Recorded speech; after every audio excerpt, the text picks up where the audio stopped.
evening, everybody, ladies and gentlemen, and welcome to what is our first ever Gulf Business Breakfast Briefing here at the Mövenpick Grand Plaza Hotel in Dubai. I want to thank everybody who has taken the time to come here today. I know that you're all very busy, and I know you've got very busy schedules, so thank you for everybody who has come through. I'd like to also give a special word of thanks to our panelists and partners. My name is Gareth and I'm the Group Editor of Gulf Business, and I will be the main MC for events today.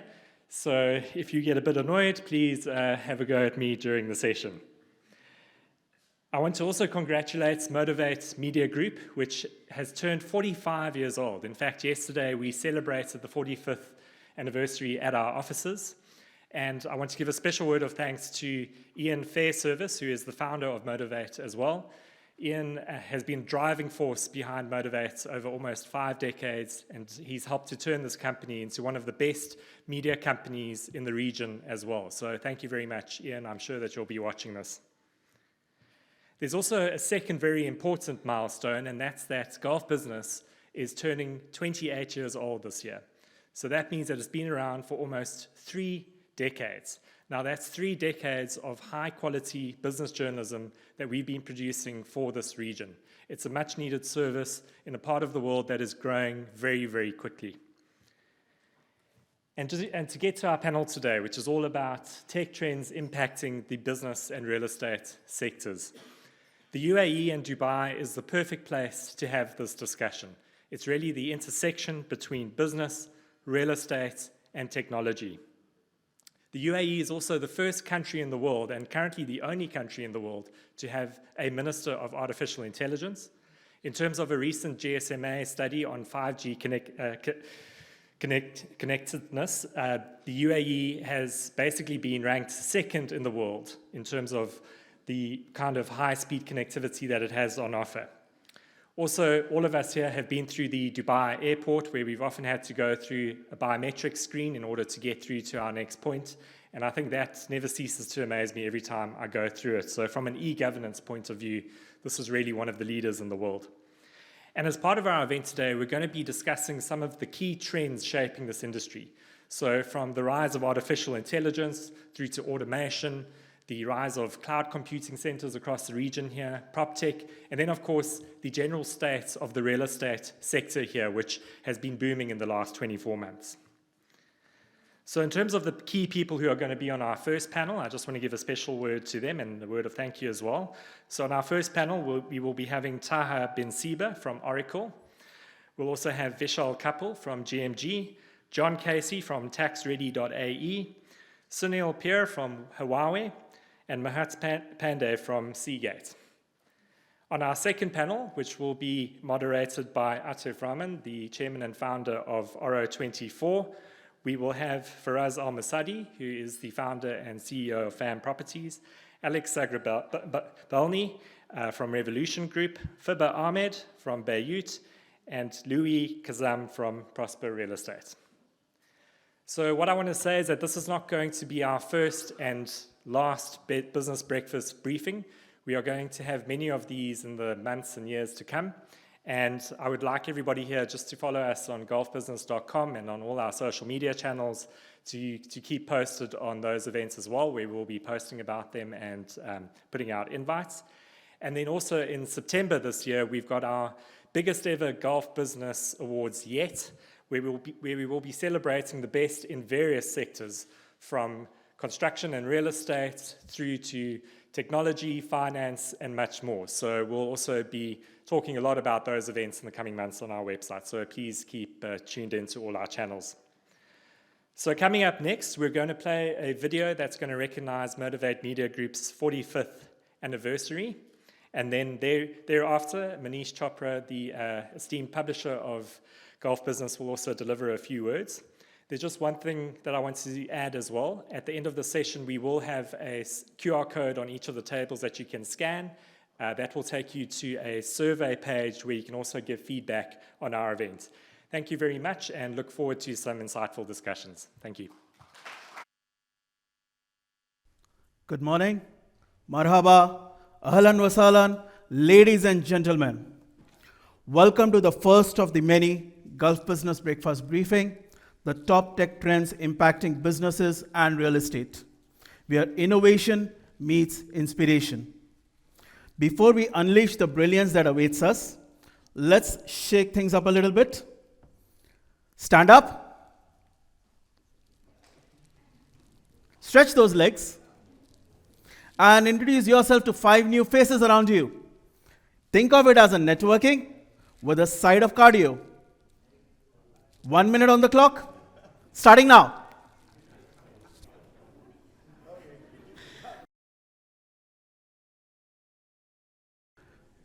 That's great. So, welcome back, Trailblazers. That's what Gulf Business is all about. Fostering connections and igniting innovation. We are not just a publication, we are a catalyst for growth and transformation. Now, a massive round of applause for our esteemed panelists from industry titans like Bayut, FAM, GMG, Huawei, Oro24, Oracle, Prosper, Revolution, Seagate, Virtuzone, and more. Your expertise and insights are the fuel that powers progress, and we are honored to have you grace our stage. And a special mention to our visionary leader, Ian Fairservice, for steering Motivate Media Group through 45 years of groundbreaking success. Your leadership has been instrumental in shaping the media landscape of the UAE and the wider region. Speaking of shaping the landscape, Gulf Business is about to celebrate its 30th anniversary. We have been chronicling the region's meteoric rise since the day one, and we are not slowing down anytime soon. You can find us in flight in Emirates, on your favorite podcast app, website, socials, and even as digital pages on our e-magazine. We are a multi-platform powerhouse, delivering cutting-edge content in every format imaginable. Of course, none of this would have been possible without the tireless efforts of the Gulf Business team. Your passion, dedication, and unwavering pursuit of excellence are the driving force behind our success. Thank you for making us shine. But enough about us. Let's get this show on the roll. Prepare to be dazzled and inspired by the tech geniuses on our first panel. They are going to blow your minds with their groundbreaking ideas and revolutionary technologies. And don't forget to check us out on Situation Today, our podcast for the latest and greatest in the business news and insights. It's like having a personal mentor in your pocket, whispering words of wisdom and inspiration. Thank you all for joining us on this exhilarating adventure. Together, let's push the boundaries of innovation and create a future that's brighter, bolder, and more connected than ever before. Let's make some magic happen. Over to the amazing videos of the Gulf Business brand and a glimpse into our upcoming Gulf Business Awards, our flagship. Thank you.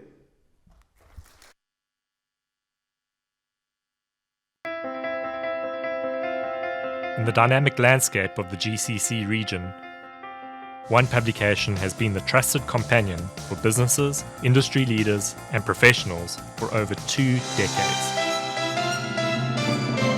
Gulf Business brings you the pulse of the region's industries, growth stories, news and developments, and so much more. Gulf Business is the most authoritative source for comprehensive insights in the region. From finance to technology, real estate to healthcare, and hospitality to energy, we cover it all. The Gulf Business team is always on the clock to bring you in-depth articles, interviews, and exclusive features to keep you in the know. Our magazine boasts a rich history of captivating covers and compelling content, from the latest market trends and investment opportunities to emerging technologies and regulatory developments. Gulf Business is your gateway to the Middle East's thriving business landscape. But we don't just report the news, we celebrate excellence. Gulf Business is renowned for its prestigious annual awards, recognizing outstanding achievements across various industries. Our esteemed Gulf Business Awards honor visionary leaders, innovative companies, and game-changing initiatives that shape the future of business in the GCC region.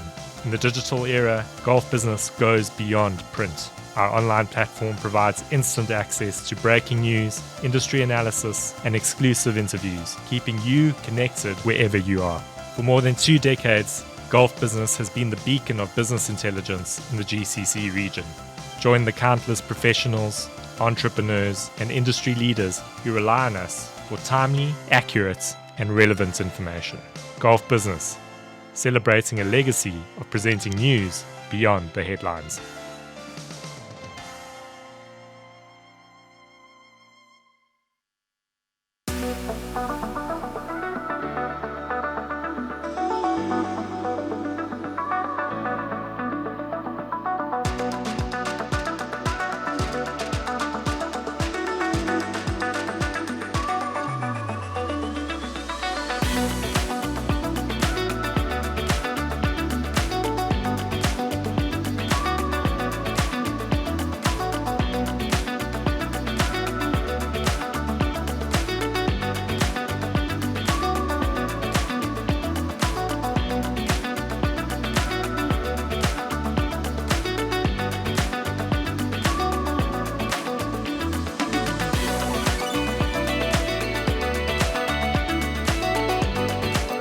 Event, and what a wonderful organization.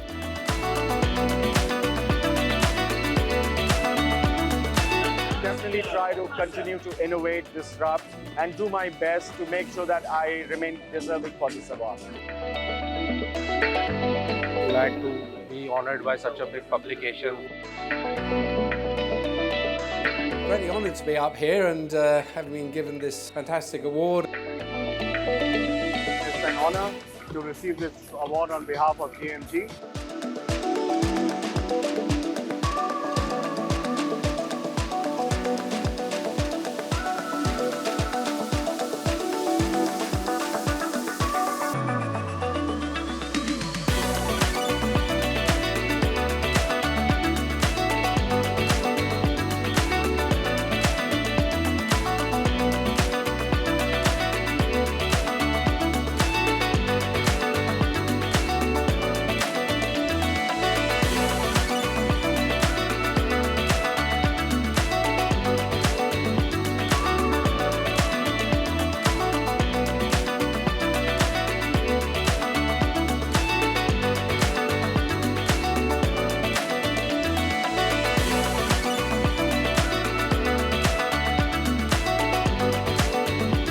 On behalf of all 30,000 Accor ladies and gentlemen across the region, thank you.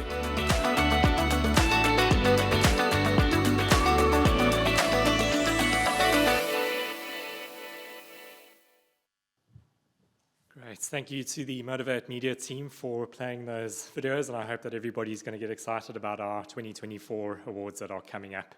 I'd like to welcome onto the stage now Atif Rahman, who is the founder and chairman of Oro24 Developments, to give his keynote speech. Thank you.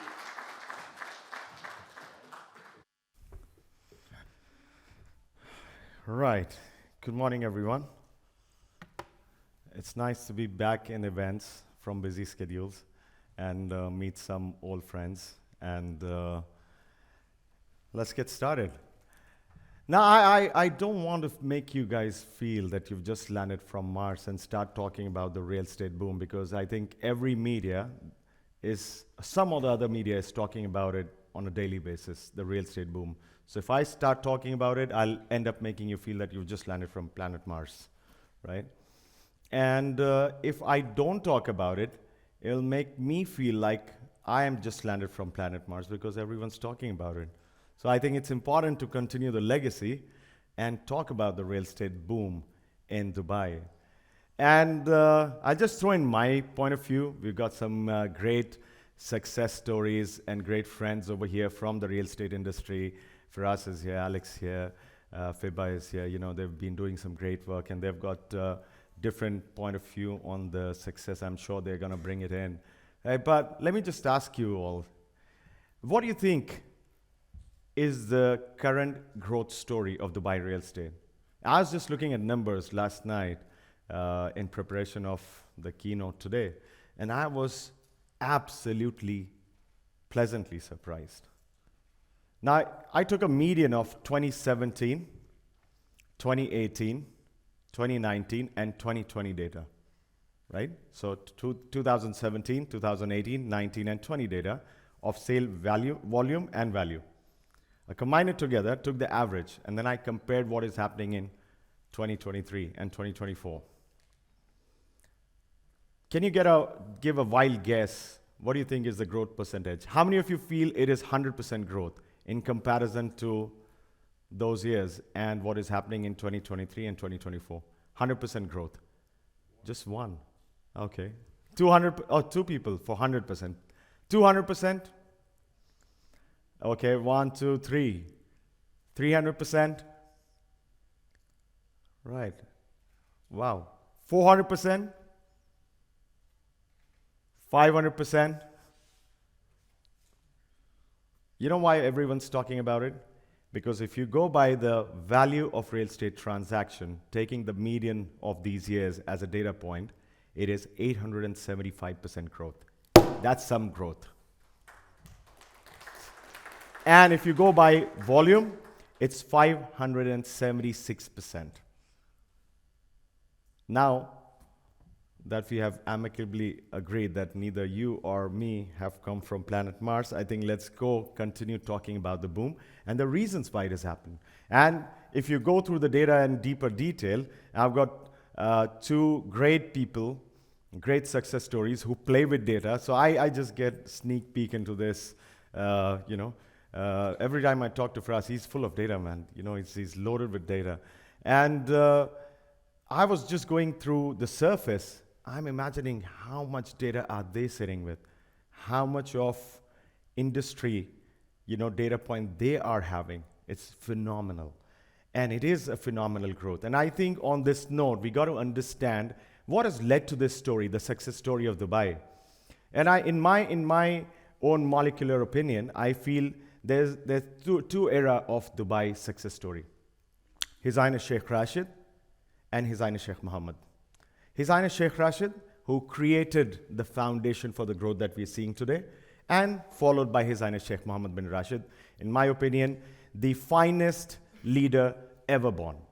And to be able to understand his vision, I think we got to live 100 years to be able to understand what he was talking 100 years ago. That's how brilliant his vision is.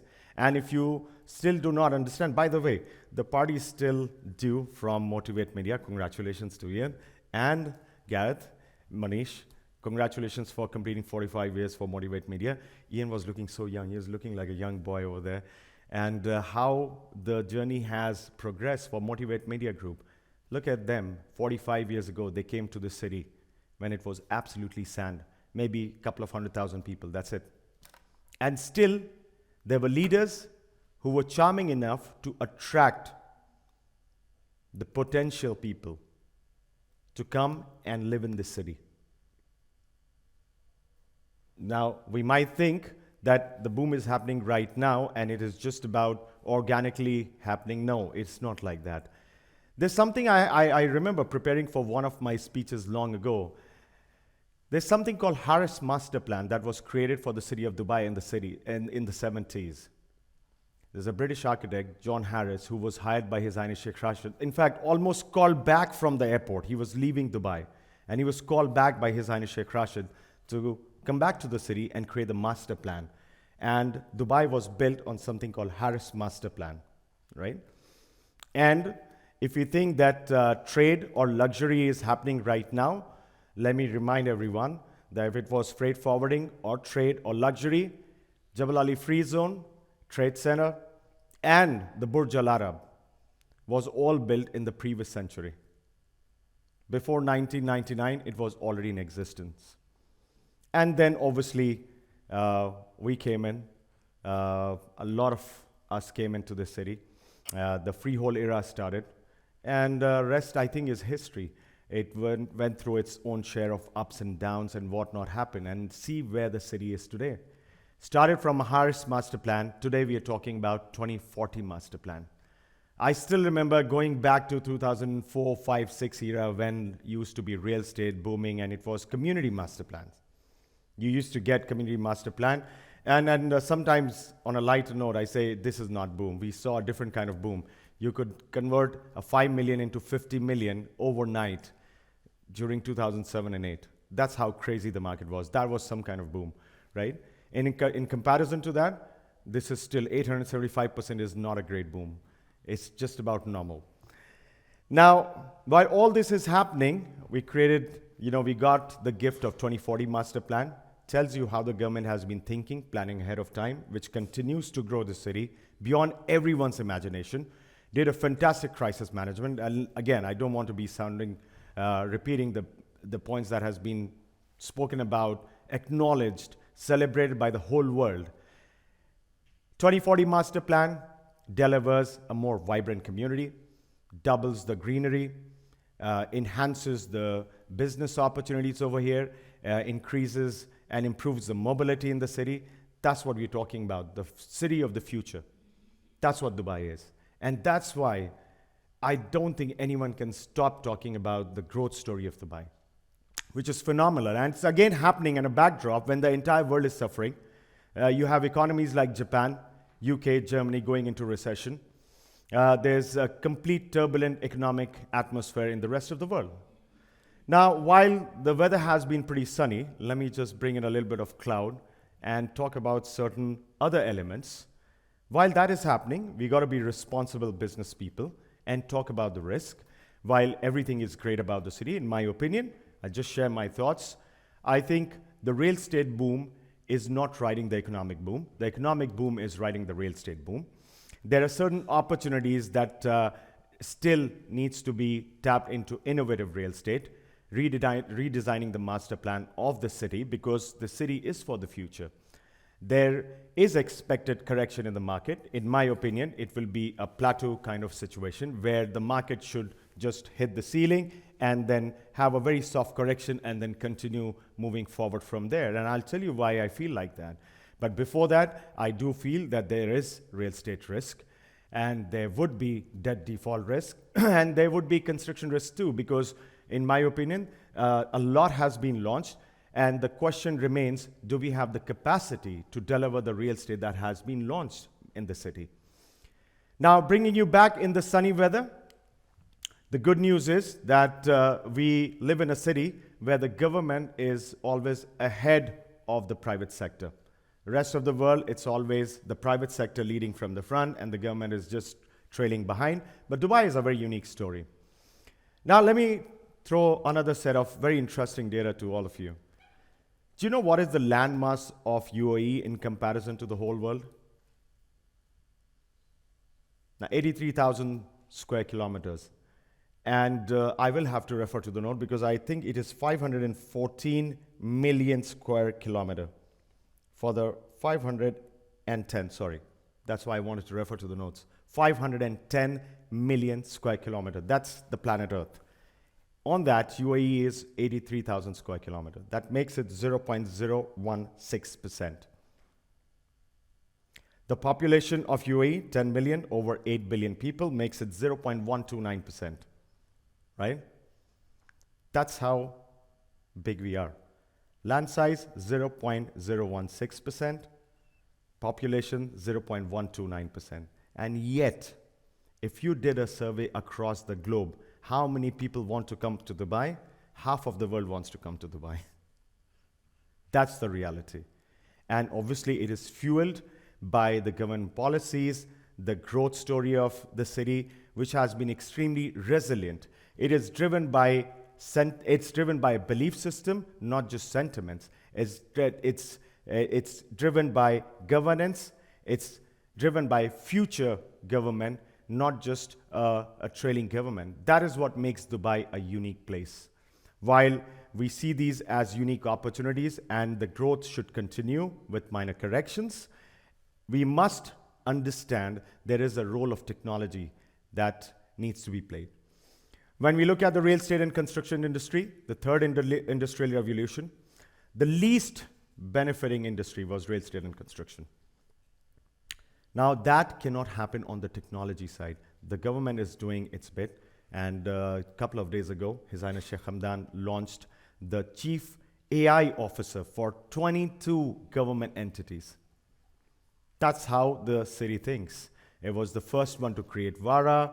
It is the first one to come up with this innovative idea. I don't know where the ideas come from. The chief AI officer for 22 government entities, transforming the government operations, and obviously benefiting the population, the economy, and the businesses who operate over here. I still remember the Ministry of Happiness that was created a few years ago. It's so innovative, and that's what keeps Dubai different from the rest of the world. And that's what makes it compete better and harder than anyone else across the globe. You can travel from the east to the west of the globe, you would find Dubai is the #1 city. And that is what keeps us motivated to continue believing in the city of Dubai. While we continue doing that, we must show our responsibility towards adopting AI, PropTech. PropTech is a very wide subject. Generally, people might understand PropTech as just listing sites or data. No, there's tremendous amount of things that can be done on the PropTech side. AI is there, but the sad part is that while we've been talking about, say, renewable energy, not a lot has been done in the practical world, and it has remained largely successful in conferences. And if we look at the current situation, driven by necessity and opportunity, there's a great opportunity for everyone to participate in the real estate sector on the technology side, bring in the AI, the PropTech, the BIM into real play, into real projects, and see how we can benefit from it. We would have a panel later on, ladies and gentlemen. Thank you so much for lending me your ears. I hope it was interesting. Have a blessed day ahead, and keep enjoying the growth story of Dubai. Thank you.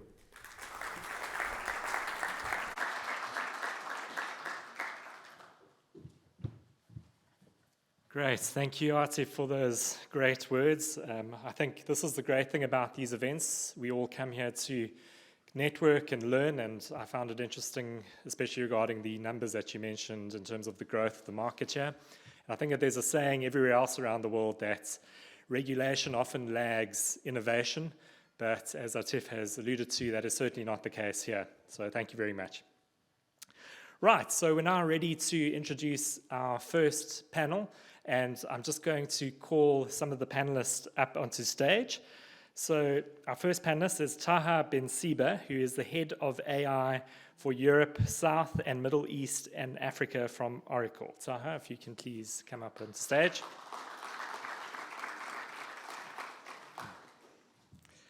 Our next panelist is Vishal Kapil, who is the CIO of GMG. Vishal, if you can please also join us on stage. Right, next in line is John Casey, who is the Managing Director of TaxReady.ae, which forms part of Virtuzone.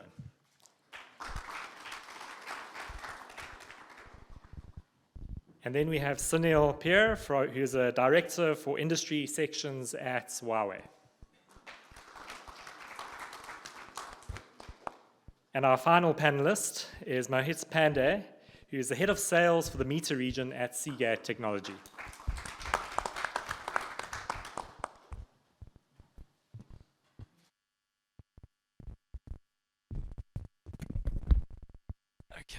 Great. Thank you very much, gentlemen, for joining me today. So, as mentioned, we are going to be talking about the impact of tech on the business space here and all the ramifications around that. Some of the key topics that we're going to be talking about revolve around artificial intelligence, as well as the rise of certain cloud computing centers in this part of the world, and then also automation, and as well as some of the tax and business implications and how that dovetails with tech as well. So, Taha, I want to begin with you, just in terms of, because obviously you are from Oracle, just in terms of the state of the cloud computing sector here. Can you give us an overview of where we are right now? Because I know that this year you've also, or recently you've introduced quite a few new data centers into the region that also integrate artificial intelligence, right? Yes, thanks for having me. Yep, I think we have observed over the past, I want to say 8 to 9 months now, that this region has been one of our most successful, one of the most active regions when it comes to artificial intelligence consumption. And so we've responded back to that market demand, and we've beefed up our capability in this region here. We've announced several regions between several new data centers. I refer to them as regions, but in both the UAE, in Saudi, and other parts of the GCC. And we have also a healthy combination of public cloud data centers of ours, as well as a few more that are joint public and private. So we introduced the first sovereign cloud regions here in partnership with a number of regional entities that will help provide that level of confidence for government and for some of the more security sensitive industries. And if you can just unpack a bit about how AI is coming into your stack, so to speak, in the region. Sure. So today you can think of your typical use cases fitting generally in one of three categories. You're either a buyer, a shaper, or a maker. Buyers is probably the easiest, right? We buy technology that provides you with access to AI functionality, and a large part of what Oracle does is our ERP and applications that help companies run their day-to-day applications. So one part was to ensure that we inject AI functionality within those applications, and by just you being a user of Oracle apps, you benefit from having AI and generative AI capabilities in there. Shaper is an interesting category because this is where we address probably the wider part of the market that goes, we like what AI and generative AI in particular represents, but for it to really have value to us, it needs to understand our data. It needs to tell things from our own perspective. And so there's nothing just out there available on the market that we can just pick and use for this. We understand that we need to tweak things a little bit, that we need to train it. And that's probably our most successful area of focus in the region here. And the last one is the makers, and this is the startups. This is also some of the large entities. I mean, UAE is one of the first countries to have launched an open source model, TII and Falcon. There is extremely high ambitions all the way to senior leadership among the region here to be a global leader in that domain. And the same technology, the same underlying technology that we help build our platform on top, we literally make that same platform available to the ones who say, no, we have ambition of building our own. And it's a platform that today helps 3 of the 5 biggest AI training companies in the world with billions of dollars of R&D budgets. Today have already chosen to run that on top of the what we call the OCI supercluster. Okay, fantastic. Thank you so much. It's great to hear that insight there. I'm going to go on to Sunil from Huawei because I've got a question for you. I know I'm going across the panel here, but obviously from Huawei's point of view, we know that your company is a leader in terms of helping to activate 5G technology in this part of the world and even 5G advanced technology. But as I alluded to earlier, this region is highly connected. How do you then join the dots, so to speak, in terms of driving the integration between what Taha has said about the cloud integration and you interfacing with that? Can you tell us more? Yes, in fact, see, our strength has been the telco, providing intelligent connections. So we started using AI in telco sector. Before we came out with 5, we were the first company to announce 5G, and now we are ready with 5.5G as well. So there were a lot of AI-based enhancements that we did basically from 4G to 5G. Now from this region perspective, what we have done is we have created an intelligent, we call it intelligent twin platform for enterprises and governments to come use that and build their industry specific scenarios. Like for example, we believe that there are few aspects very important in this region. One is where this region demands everything as a service. Now, gone are the days when people used to ask, say, I want infrastructure as a service or maybe a SaaS or a platform as a service. Now, people talk about whether it's a government organization or an oil and gas company or for that matter, any enterprise. They ask what business transformations you can do.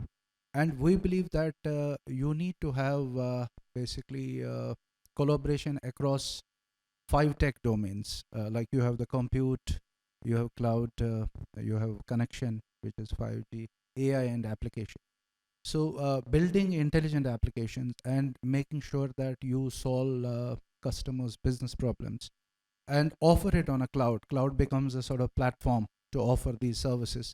I think that is what the focus is. That is one aspect. Second is making sure that you offer various deployment models to the customer. As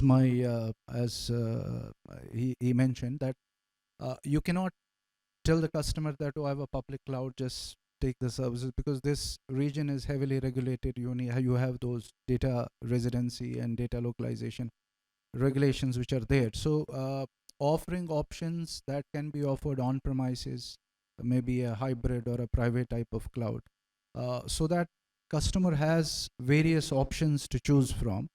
That is one. And second is building the AI based scenarios. There is a lot of, in fact, I was just reading through a magazine, it was one of the statistics given by the Gartner, that Huawei had filed most patents as far AI is concerned. And we have built in industry-based scenarios where we have the data that is trained, organizations can start using it, or they can use their own data to train those models. So both options are there. Now in the retail, e-commerce, or for that matter, government, oil and gas, there is a lot of interaction that's happening.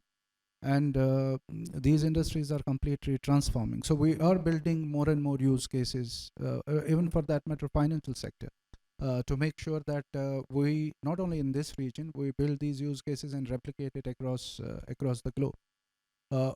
Also, what we have made sure is that to serve the countries, like for example, say Oman, which is a small region, what we have done is we collaborate with the telco companies to make sure that we offer a local cloud there. So same strategy where we partner with telcos to make sure that we are within that country to meet the data regulations, plus the global cloud, which is there, where we offer services on a global network where people can sort of leverage the services that we have in different categories, whether it is AI or for application services or for that matter, faster connections and all. Great. So it's all about integration and Absolutely. partnerships.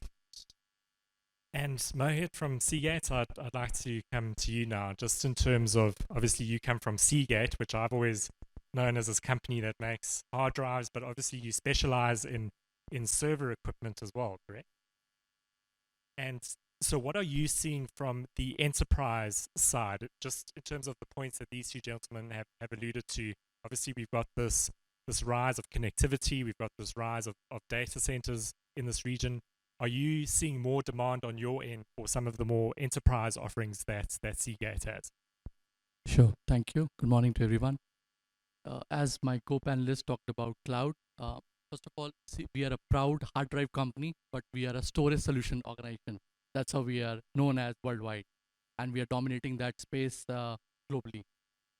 Now, coming to the region, the cloud demand is very, very high, and it's across the region, Saudi, the UAE, and other countries as well. In that context, we have launched a technology called Mosaic 3 Plus, which you see everywhere on the hoardings as well. What is that? I'll take you a quote by Michael Jordan. He said, "Don't play the game, change the rule of the game." That's what he said. And what does it mean by that? If you keep playing the same game, you will be either beaten sometime and you can be ahead. This time we launched a technology where we changed the game in terms of hard drive capacity. It's all about areal density. If you be in that 20 terabyte or 25 terabyte hard drive capacity, you'll be doing the same thing what competition is. We brought 30 terabyte to the world, and we're not stopping that. So it says Mosaic 3 Plus, it will be Mosaic 4 Plus, 5 Plus, and so on and so forth.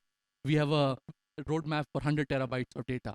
So my co-panelists talked about cloud, and when you talk about cloud, it has to be stored on our data. It has to be stored on a hard drive.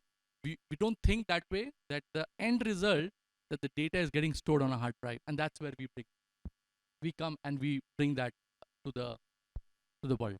So Mohit, just for our audience now, 100 terabytes of data, as you mentioned. I mean, what does that mean in real terms exactly? How does that impact our lives on a day-to-day basis? So all the data, all the technology, the AI, machine learning, and IoT, everything.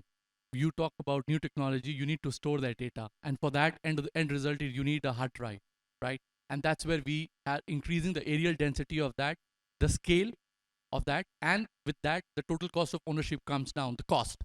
And the end results, when you get into any business discussion or transformation, end result is what are the cost of that? And we are bringing the cost down so that you can store more data at a lesser cost per terabyte. So it's all about cost and performance also. Absolutely. Interesting. And so Vishal, I just want to get across to you as well. Obviously, listening to all of this as a CIO, you must be, wondering how you kind of navigate this world. But I'm sure you're obviously very much on top of it. How do you get GMG ready from an IT perspective with all of these fast-moving trends around you? From AI through to the changes in cloud, etc.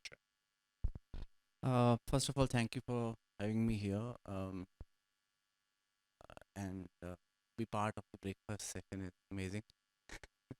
Usually it's in the evenings, so it's quite fresh, and I have my audience who is quite attentive. Thank you. So it's a very profound question that you asked, that as my role as head of technology, how am I doing things I'm supposed to do? First of all, I need to, like it is said, that you need to know your audience. Same way for me at my level, I have to speak to board, I have to speak to my colleagues who are presidents of business units and so on and so forth. I need to make technology, speak technology without making it very technical. Okay, make it very simple, make it very business centric. What I mean by that, technology in many companies is seen as enabling function, but it's no more an enabling function. It's a strategic function. It's the technology that is driving organizations today. Okay, so that fact need to be established. So just to give you a paradigm, a speaker spoke about what's happening in Dubai, and I like the optimism on the real estate. If you look at America and the GDP contribution in US of its $26 trillion economy, 50% of that economy is driven by technology. Okay, so that means there are a lot of hustlers there in that economy who are trying to push the envelope on at a global scale on technology. How many of that action is happening here in Dubai? Okay. So given the context, I'm working with a company which is headquartered in Dubai. How do I make it, drive the needle on the technology front? So that, which means I need to do a lot of stuff internal, and I need to be dependent on a lot of vendors. Okay, and I need to have a very clear focus on the business. So, having said that, it's very clear to my mind that any business to stay relevant in the consumer space, you need to do hundreds of things at the same time.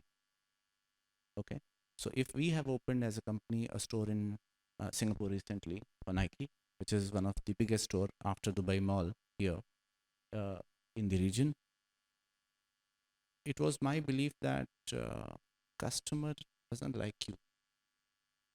Okay, so commerce need to happen where the customer is. Okay, very simple thing, very simple insight. So you like the shoe, you're wearing the shoe, you tried it, and you want to do the transaction there and then. Okay, how do I enable that? So I don't like to carry my invoices. If I need to do return, very simple equation. How do I make that customer journey very seamless without showing technology on the face of it? And technology in stores and retail need to be very invisible. Okay, and that's what we were able to achieve. The biggest problem in retail per se is the inventory accuracy. Because you are selling on marketplace in Noon, Amazon, wholesale partners. You are also selling on your e-commerce, Nike.ae, and many other Sun and Sand Sports.com and so on and so forth. How do you make sure that the same shoe is available in all these different platforms rather than having 10 different items to serve to 10 different customers? So how can I make that inventory visibility across, and whosoever takes it first, it goes there. Okay. So there are many foundational. So before we start talking about AI and a lot of jargon, sorry, I speak my mind here, and allow me. Any company need to do, invest a lot on getting the foundations right. We all know that no AI will work if you do not have your data foundation right. So to your question, what is it that in GMG I am doing? I am getting a lot of foundational stuff right. So we did 4 SAP transformations last year in 1 year. We built the entire data lake on the latest architecture across all 6 business functions, business units across the group, right from Southeast Asia to. So today, if I need to know what is lying where, I have a clear visibility. Who is buying from which location? I have a clear visibility. So I can go on and talk about full day about how good I am and what all I am doing. But the point is, at a leadership level, we need to be aware of the present, the gap that I need to fill, and where the business is going, where the customer is going, and it's getting complex. Okay, if you allow me, I want to share one example. I have 2 boys, and if I look at their user interface requirement, how they interact with content and how they interact with tech. My younger one, he's built I don't know what all things on Minecraft. Okay, when these people come and they have money in their pocket and they become consumers, and when and you show them the current kind of websites, they'll say, what crap is that? Okay, I'm not taking the conversation to metaverse and those kind of things, but I'm just talking about the current verse. Okay. So the interface requirement of the next generation is not that you search and then you type and then you look for and then the catalog comes and then you look and then you look at the size guide. Sorry. They are not that kind. They're different. Okay. So the whole thing, what am I saying? I'm saying you need to have a awareness on, you need to fix the present, you need to be aware of the legacy, and you need to move the legacy to the present so that you capture the market and give the immediate business results that people are looking for. And then you need to have a leg in the future that how things are changing from the customer perspective. And you don't need to really go far, look around. And that's where you see that where you should put your money. I hope I answered your question, but this is what all I am doing. I hope I've kept it less technical here. Yeah, thanks, Vishal. I mean, I don't know how many of us in the room play Minecraft, but I'm sure a lot of us have kids who probably do play it, and we're familiar with it. So, thank you. I think that was a really great example, and I thought you made a good point around how the customer is also evolving and changing, and the expectations are changing. And that brings me on to you, John, which is obviously you head up TaxReady.ae, and tax is one of my favorite topics. One of the few, sure. Yeah. And I'd just like to know how all of these trends are impacting your world in terms of how you adapt, because I know that you're also part of the Virtuzone group, correct? So Virtuzone has really, innovated with AI and automation on its side as well. So do you then do the same? How does that work? Yeah, I always love listening to panelists like this because we're very much the end user of what they're doing. So it's nice to know where these downstream impacts are actually coming from. Look, one of the main ones that we currently that's going around at the moment is this term of AI is coming for my job, right? And every accountant, including us at TaxReady, every time an accountant hears that AI is coming for my job, our ears prick up. Popular or contrary to popular belief, accountants aren't all naive, head in spreadsheets. We know that our industry is ripe for automation. In fact, it's been happening for a number of years, right? But what we've seen in the last couple of years has been a huge difference. And the way to explain this is the accounting industry, you can almost split into two parts. There are tasks and then there's advice. Tasks have been getting automated for years already, right? We know that's been happening. What I've seen in the last couple of years is the first step or the first crossover into the automation of advice. And people have been trying to do this for years and years. I remember hearing the term robo-advice 20 years ago back in New Zealand, right? But for the first time, technology is taking that leap over from automating a task into actually turning advice into a commodity. And, I'll use an example. So at TaxReady at Virtuzone, we built a tool called TaxGPT. Now, I'll be honest, I thought it was going to be a bit of a marketing gimmick at best, full disclosure.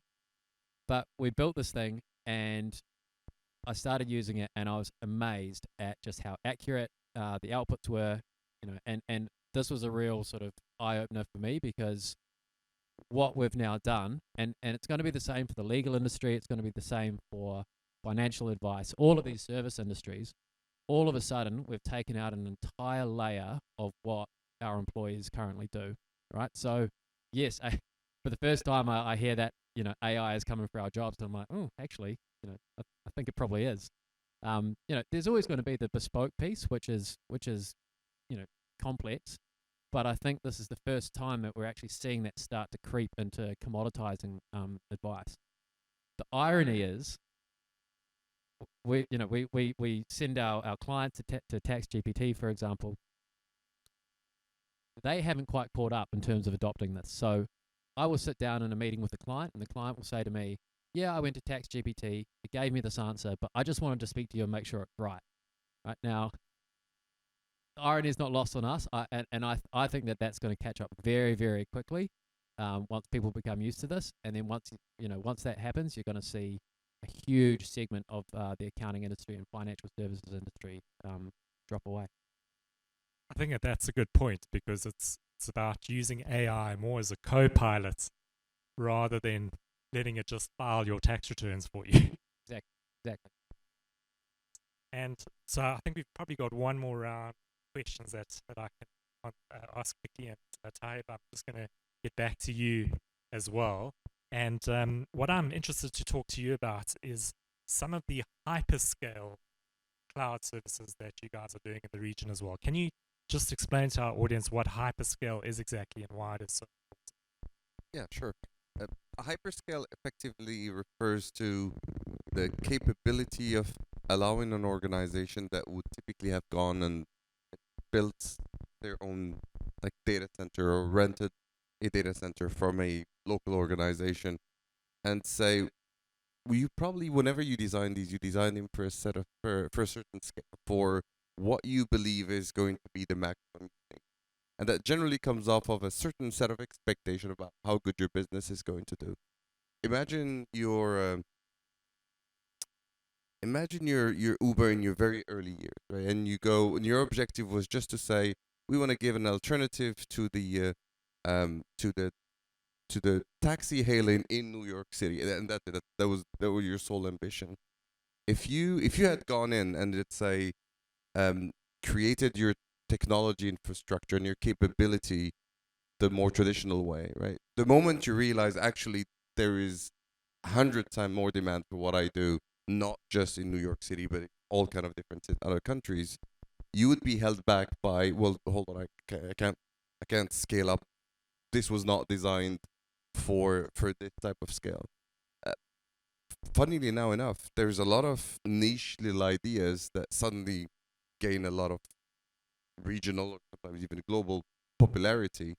And what a hyperscaler does for you is it says whether your idea stays something that's used for a small department, for your organization, whether it's something that booms and you need to deploy it in 20 different countries, and with each one you need to be able to abide by a set of regulations and rules and policies that would allow you to operate in these regions. We have built capability in each and every one of these places. So you let us handle, let's say, some of the lower level of complexity that entails any technological innovation to operate. And you worry on what differentiates you and your own intellectual property. Sometimes I use, we've had a few analogies with this. I'll use one of my favorite analogies. Say, people generally just want a highway. They do not care about who owns the asphalt. It does not matter. What matters is, well, can it take me from point A to point B, and how fast can I drive? And in a way, hyperscalers deliver just that. They'll go, we'll build the road, right? And you guys focus more on, what are the routes that you want to take, from where do you want to go, and how many people do you want to actually have on the road? Yeah, interesting. Mohit, I want to get your thoughts on that as well, just in terms of our, what Taha had just mentioned, building those super highways for our technology world. Obviously, you guys would also be an integral player as part of that, right? Exactly, and that's where we have brought the new technology which I talked about, Mosaic 3 Plus, right? That it's all about storing the data. We have been talking about data. I hear it at least 50, 60 times since morning, starting with gentlemen talking about 100 to 57%. It's all data points, right? Whether it's any technology, hyperscale, AI, machine learning, IoT, or anything else you say, and the end result, you have to store the data, analyze. And once you have to store data, you think about the organization called Seagate, which has brought Mosaic 3 Plus as a technology to the world. And I'm proudly sharing with you on 17th of January this year in Intersect, which is a security show happens on Trade Center. We launched the technology and it was well received. We have a lot of use cases around it already in the region, mainly in Saudi Arabia. That's how we are enabling the growth which is happening around all other technologies and inventions which are coming to the world. And Sunil, I know you and I also had a conversation outside of this where you were talking about, the need for improved regulation, particularly around, how we use some of these cloud technologies. Maybe you can just unpack that for us. Yes, in fact, see, as our friend from the other side, because he's from the customer side, most of us are from the technology side. As he, first I'll touch on that subject before getting into the regulations. See, AI is still evolving, and on the regulatory front, on the use case front, what to use, what not to use, still people are trying to sort of figure it out. Now, the first and foremost step to using or leveraging AI is to have your foundations in place, which obviously he touched on. Then second is how do we collect the data? So he talked about the data lake. So it's a step to AI. These are the basic steps, because unless you have this, AI will not be of any use. So that is one. From regulations perspective, see, even regulatory firms are also using AI to sort of come out with different options. Regulations in certain countries are very hard, so there has to be a bit of balance which needs to be maintained. People are, some of the countries are relooking at the regulations which they had framed earlier. There's a lot of sandbox testing which is happening, where they are testing that how it is going to be impacting or working. Now, with AI, you have the data regulation, then you have the industry regulation. So it's not just one regulation; it is combination of different regulations that needs to be addressed together. So as of right now, if you ask me, yes, it is moving fast. They are leveraging AI to sort of put in the regulations in place, but it is still a work in progress as of now. So, John and Vishal, I'm going to come to you for the last quick questions because I think we're running low on a bit of time. But, John, from your side, I know that also regulation, there's been some changes in terms of that in your sector as well. I mean, how does that impact a business such as yours and how you operate? Yeah, we're in a bit of a funny situation in the UAE whereby we had this big new corporate tax announcement, so we've got a significantly changed compliance landscape evolving at just the same time as we're getting this huge technological advances as well. I mean, ChatGPT was launched in November 2022. The tax law came out 3 weeks later. So we're in this unique situation where we're actually building something, we're building things alongside of the tax law evolving, which is, it's like a blessing and a curse. It's a blessing because we can build the stuff from scratch and make it, completely, and we don't have to deal with legacy systems or anything like that. It's a curse because the laws are changing every month, and so you build something, and then a month later, the law the FTA goes, oh no, we're going to change that, and so you need to go and revisit it all. But what we have been able to do, so for example, last year, TaxReady, we did a big campaign registering, getting 10,000 companies tax ready for free. Now, the only way we were able to do that, obviously, we couldn't go and hire accountants to go and do registrations at 10, otherwise we'd still be doing it and we would have hired every accountant in Dubai. So, we built an automation, a robotic automation process. We're using that constantly and I'm not sure my fellow panelists will want to hear this, but gone are the days where we need to integrate into a tax authority portal with a complex piece of, with a complex solution. We can just build a robotic process that acts as a human and just goes and files it all for us, and the tax authority changes the layout or something. It takes us an hour to retrain it, and it just keeps going. So, that's something that was not available 2 or 3 years ago, and now we can do this en masse. We're providing, and it means we can cut our costs significantly. I mean, our goal is to provide, super economic, efficient tax solutions for the small, medium segment of the economy, and we're able to do that purely because we can automate these things and keep our labor costs down.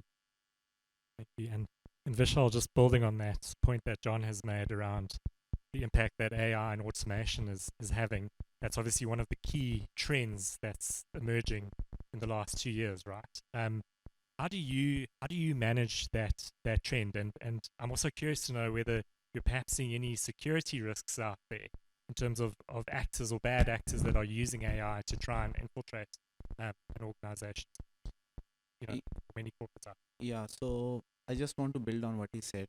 Number one, basically what he's saying is that anything that can be any process which has a possibility of automation will get it. Okay. Just to share with you, in last few months, my team has built more than 15 bots, and those bots are doing the Diva bills payment for a store in Dubai Hills or I don't know which all malls. So now we have gone even to next step wherein I've enabled some of my business team members in finance. They can build those bots on their own. Don't come to IT that build this and build that. These are the tools available, and go play around and create your own automation. So by doing that, what is it that we are doing? We are democratizing technology so that business users, they play with it and they look at the possibilities around them on the automation. Okay, this is how you drive the change. But the security angle to that is you need to be very clear what are the pitfalls of doing that. So someone can go and create an automation wherein they can also email wrong stuff to so many people in the company. Okay, So you need to be very clear because it's getting complex. Okay, and that's why if you see yesterday's, I don't know whether you're following Elon Musk on Twitter or not, but he mentioned that Apple and OpenAI combination is bad. Okay, he's making a very strong statement, and then he's putting a photo of a phone out there, fully secure. And there are a lot of solutions that are coming out, which is secure AI solution, not dependent on OpenAI. So we will see such solutions coming into enterprise, bank, law firms, accounting firms, finance firms, all these, and where companies like us, where there is a customer data, and you are bound by the legislation, you need to be very sure what you are getting into. That's my advice, you call it my suggestion, and have an expert view in terms of what guardrails you need to put against different things that you are trying to, set out there. I think that's my view on that. Great, thank you, Vishal. So, thank you very much, gentlemen. I'm now going to open the floor to questions. I don't know if there's anybody in the audience who would like to ask a question or two. I see Atif's hand is up.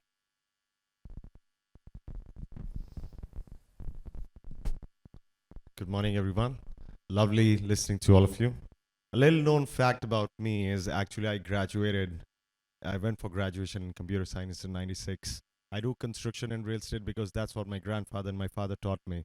But I did computer engineering from a very renowned university in India, BIT. And that's why I understand everything you were saying. And love the point you make, Mohit. I keep telling my GMIT that cloud is nothing. It's a hardware, some machine somewhere. It's not in the air. That's why I've always believed in. I got 3 questions. And I'm one of the biggest customer for 2 of you. Oracle, I've done 3 purchases of 3 different licenses over the last 20 years. From the time when Oracle entered with GTS in 2004-5, Global Technology Solution, the subsidiary of Enoch, right? So this is my 3rd venture that I've established over here. And this is my 3rd purchase from Oracle. Instead of going for user-based licenses and not still convinced with your cloud-based licenses, I went for perpetual licenses, processor-based, so probably I paid 10 times more in terms of license cost. I still believe, I still feel for my industry, there's nothing better than Oracle. I totally believe in it. But I have a question. There has been absolutely little done from Oracle in terms of advancing the ERP solution for the real estate and construction industry over the last 2 decades.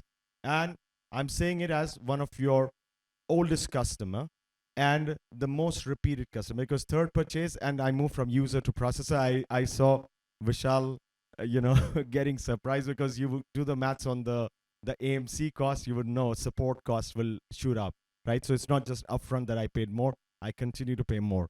Why there's not enough advancement on the cloud side? You guys doing great. I don't believe in it yet. The reason, because it is someone else's machine, someone else's hard drive. I have my own data center. I keep things over there.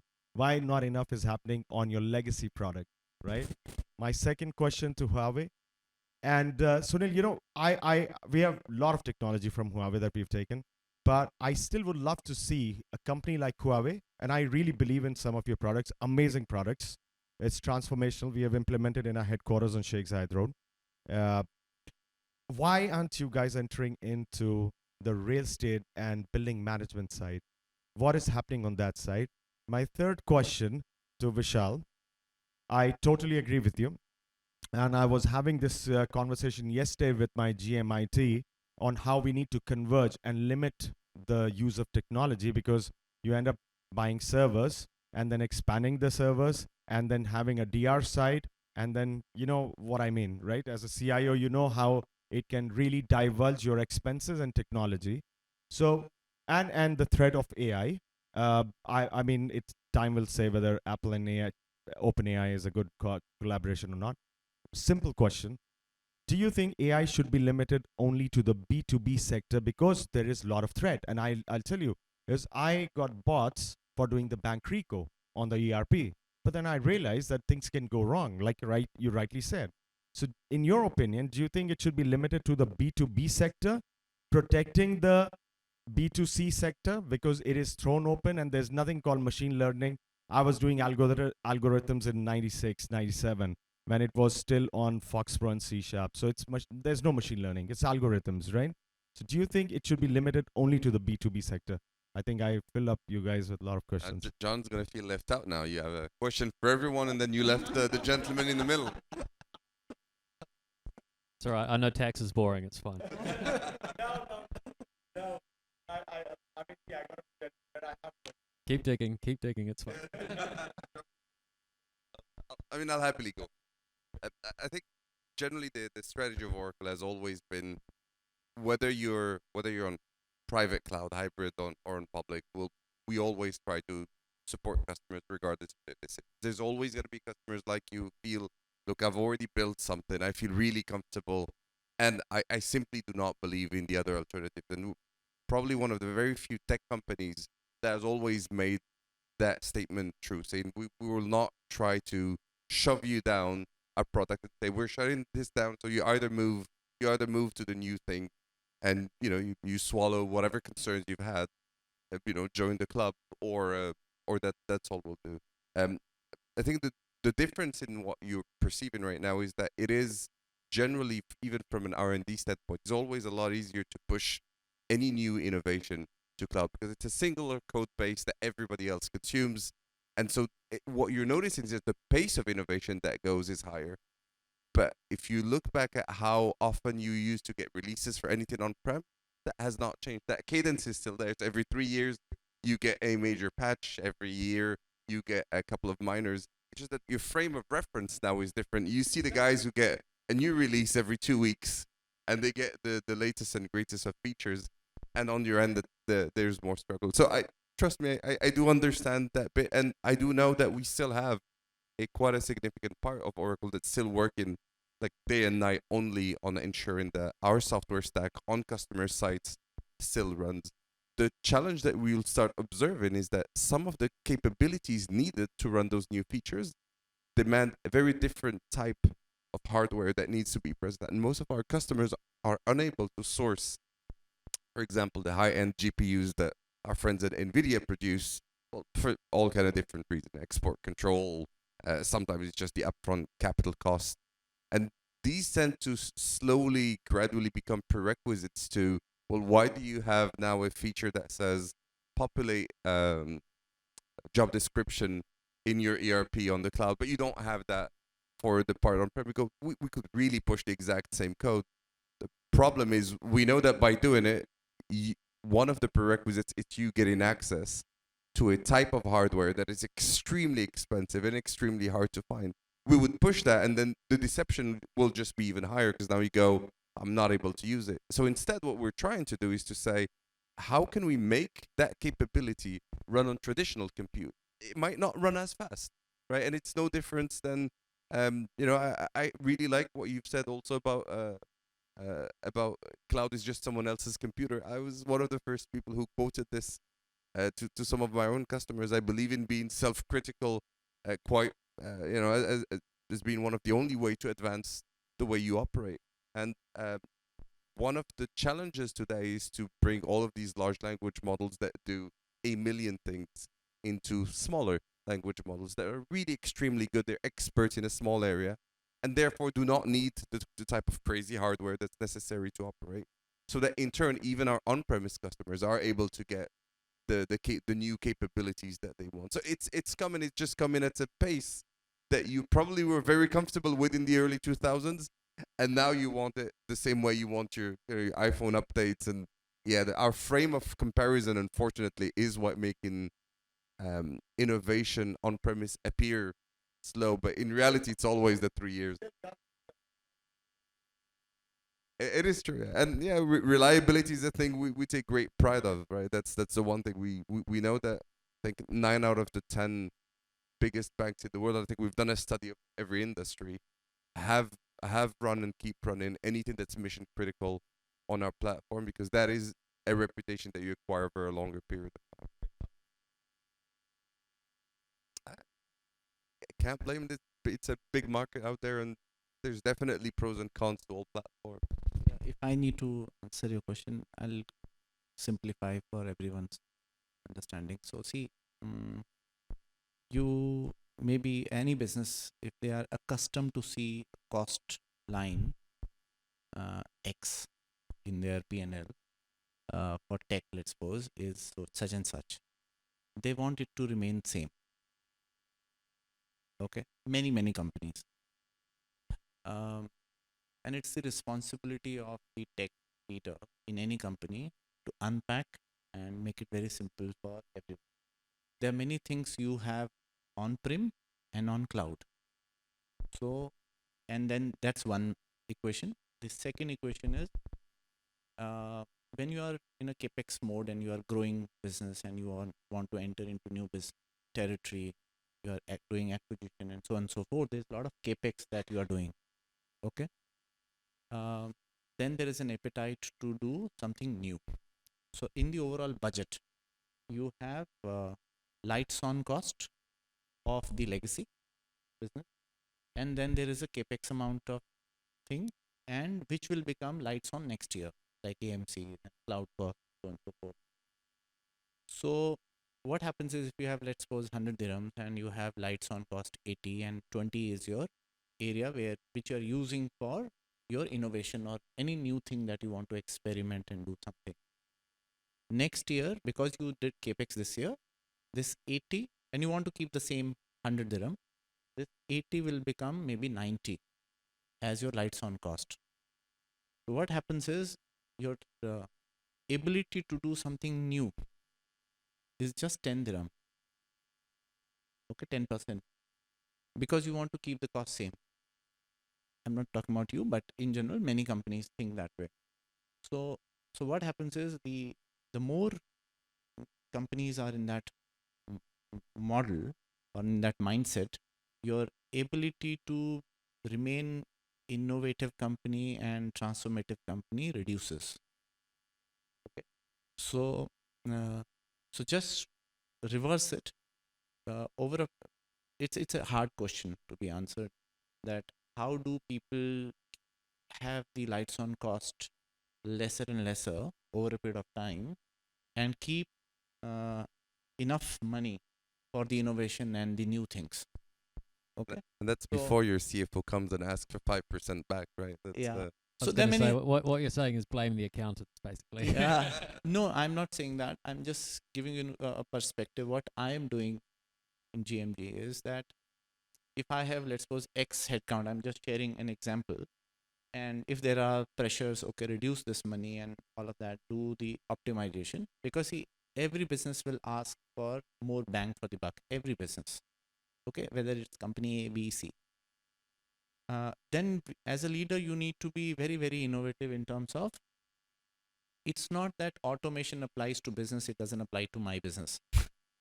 Even in tech, you need to get rid of a lot of legacy, and you have to do multiple tech for tech projects. Okay, so that you free up your people's bandwidth, you free up your resources, and use the same money for something different. Okay, yeah, please.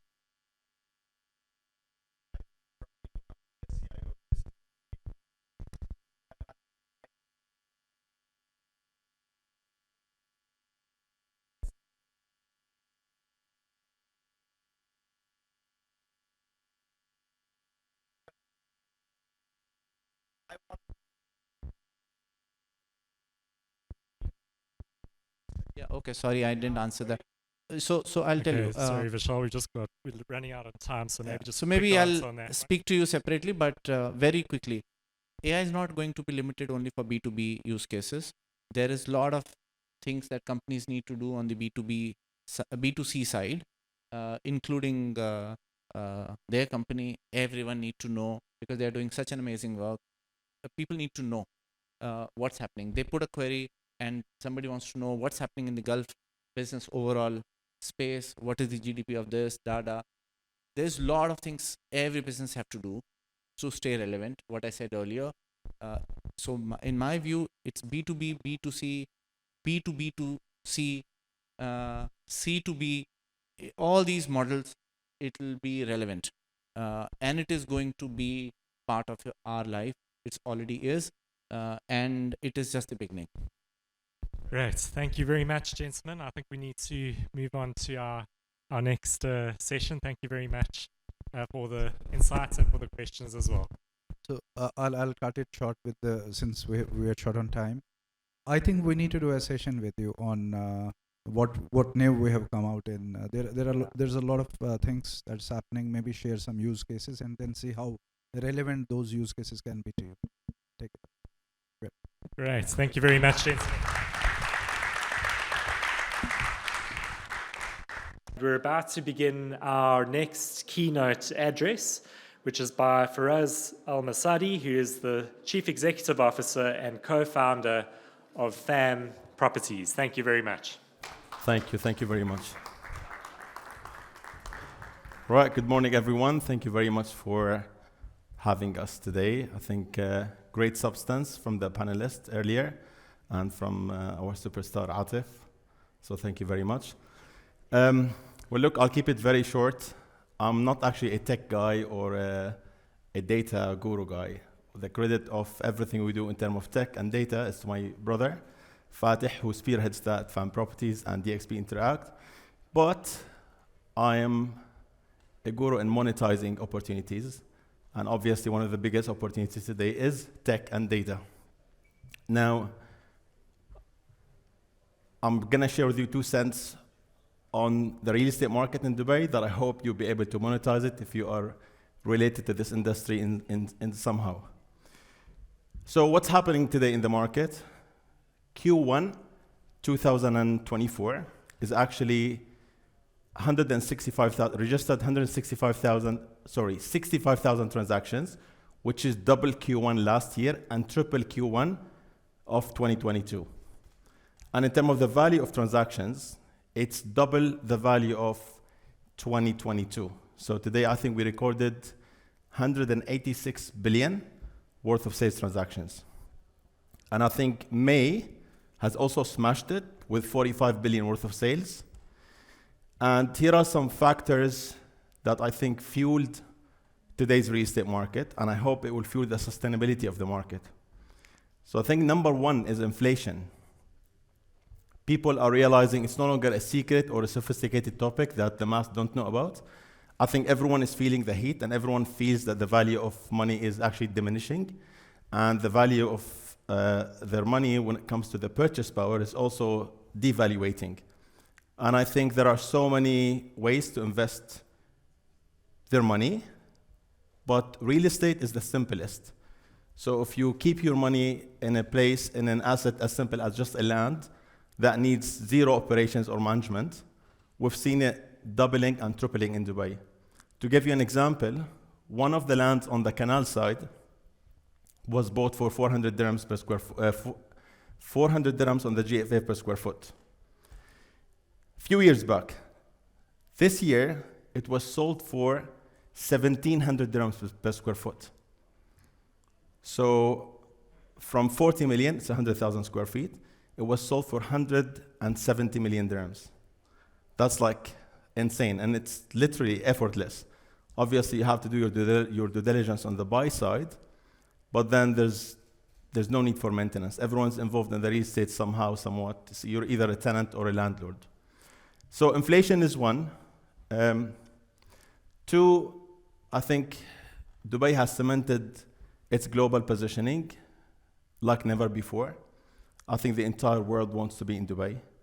And every time I travel out of Dubai, I see the opportunity in Dubai because I think the city is being built as we speak, and Dubai is extremely customer focused. And I think the entire business world is competing towards creating more value to clients, and everyone's competing towards client experience. And I think Dubai has successfully competed and outperformed many other places in the world in that context. And that gives me a lot of confidence as a real estate investor and as a business owner to expand more in Dubai. Number 3, I think the regulatory in Dubai is like a new era of regulations in Dubai. the data transparency that's been democratized in Dubai has stimulated a lot of foreign investment and given a lot of confidence to real estate businesses and to individual real estate investors to invest more in the city. Obviously, all these factors stimulated more demand on the off-plan side as well as on the resale side. Rental market is performing much better than ever before, which obviously motivated more investors to invest in the real estate market to secure the rental income. I think the biggest question people ask, when will the rental prices go down? But I think many people don't realize that if the rental prices go down, that's a very bad indication for the economy, especially in Dubai, because that means we have less people in Dubai or we have a supply-demand imbalance.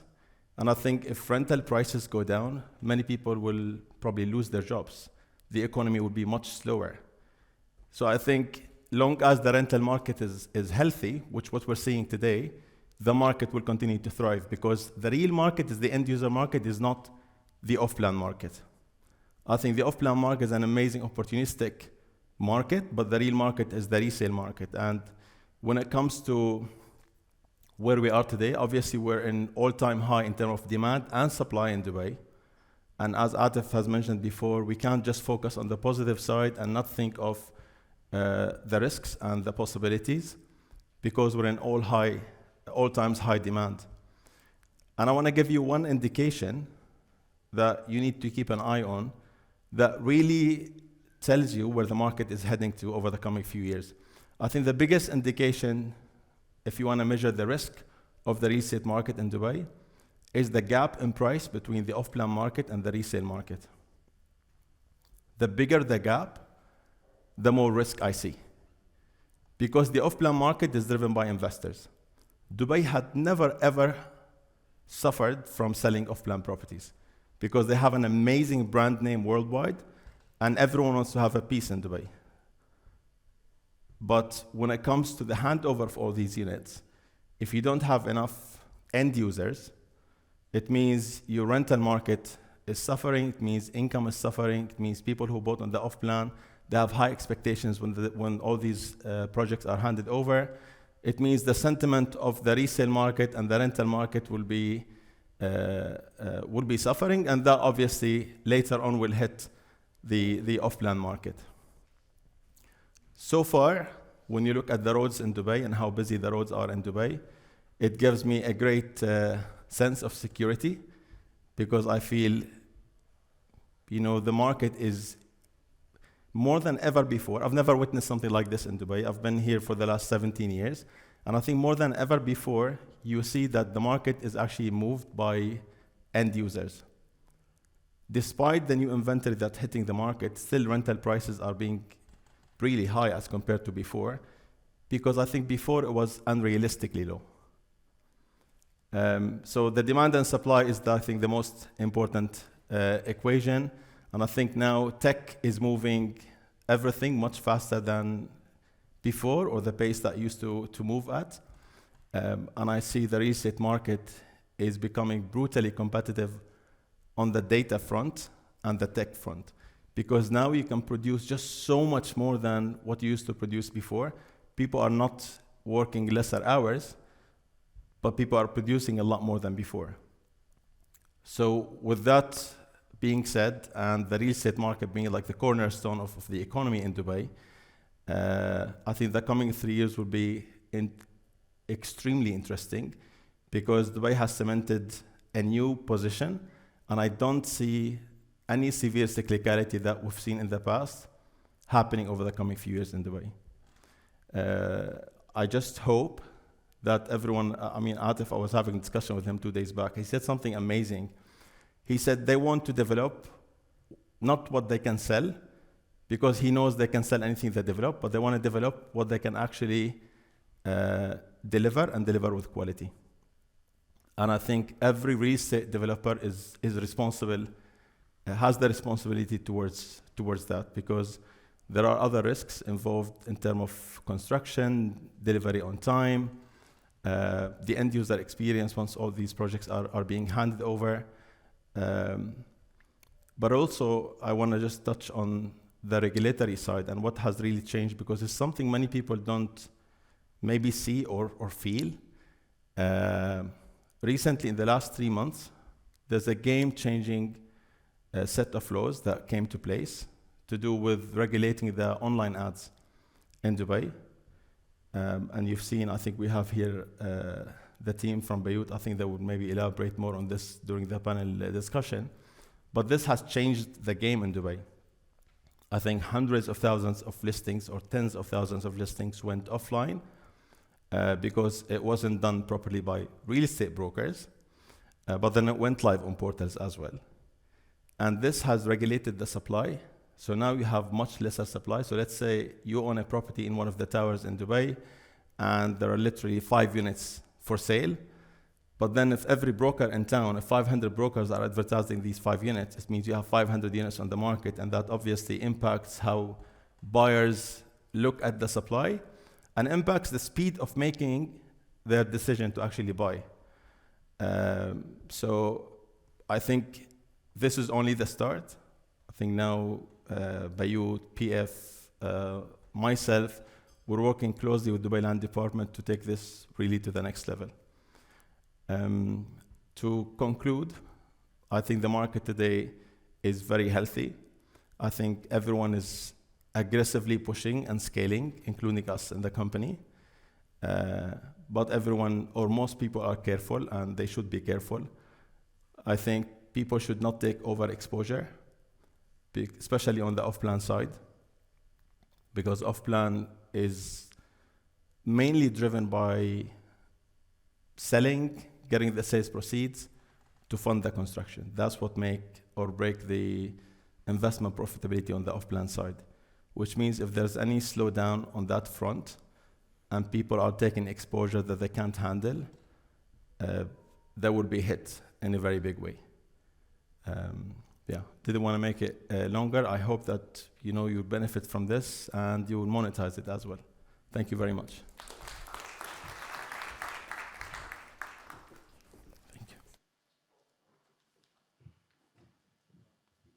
Great, thank you so much, Faraz. And I'm about to welcome our next keynote speaker onto the stage. It is Alex Zagrabalny from Revolution Group. He is the founder and CEO of Revolution Group. Alex, thank you very much.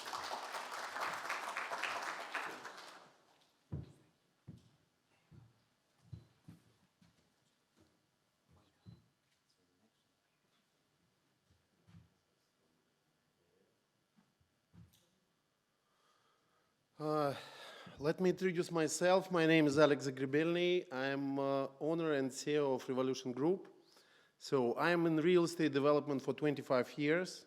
23 beautiful projects was developed. One of them you can see, this is our House of the Flying Trees, best for architecture in Europe. As one of, actually it's only one in the world building with a vertical Japanese bonsai garden.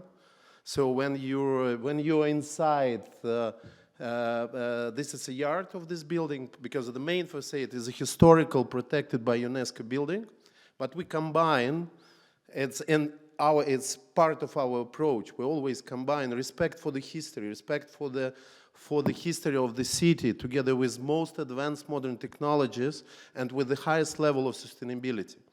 Because was developed more than 2.5 million square feet, but very, very high level of real estate, hospitality, residential. Now is under construction 2 office buildings in Barcelona, A-class. So the most health conscious and sustainable office buildings on earth. This is our approach. So we have offices in Barcelona, Berlin, and now the headquarters in Dubai, because I'm 4 years with my family, have a very happy life in Dubai. Thank you to the government. So what is the problem in general in real estate? So the city are losing their authenticity. So we receive the kilometers of the concrete. We are no longer grounded. we lost touch with nature. And air and water quality, especially inside the buildings, sometimes it's not even about the water from the city, but it's what happened inside the building with air and water. And so the quality of air and water slowly killing us. And actually the building, a lot of buildings, they are destroying the well-being of the people. So we decided that our buildings can be much more bigger in our life than only beautiful shelter with the beautiful windows and walls. So we are try through the building. We use it as a tool. It's actually, so all our buildings, it's not anymore the real estate. It's a tool in the life of our target audience, of the people who will live in the building, of the people who will work inside the buildings, of the people who stay inside the building, because our approach, we use it not only for the residential, but for the office industry, for the hospitality. So we work on sensorial level, actually. So each of our buildings, especially AWA, is our first project in Dubai, is a combination of ancient knowledge about humans. So I'm 20 years learn ancient knowledge with the name yoga. So it's a part of my life. I start each of my morning from my 2-hour sadhana, and I implement this knowledge into the real estate. How to create on sensorial level influence to all 6 senses of humans with the target activate your cognitive brain activities. So to create well-being inside you, we always combine influence on all 6 senses together with 5 elements of nature, with the main target, well-being, health, and that our future residents, or people who will use our buildings, live longer, happier, and more effective in their lives.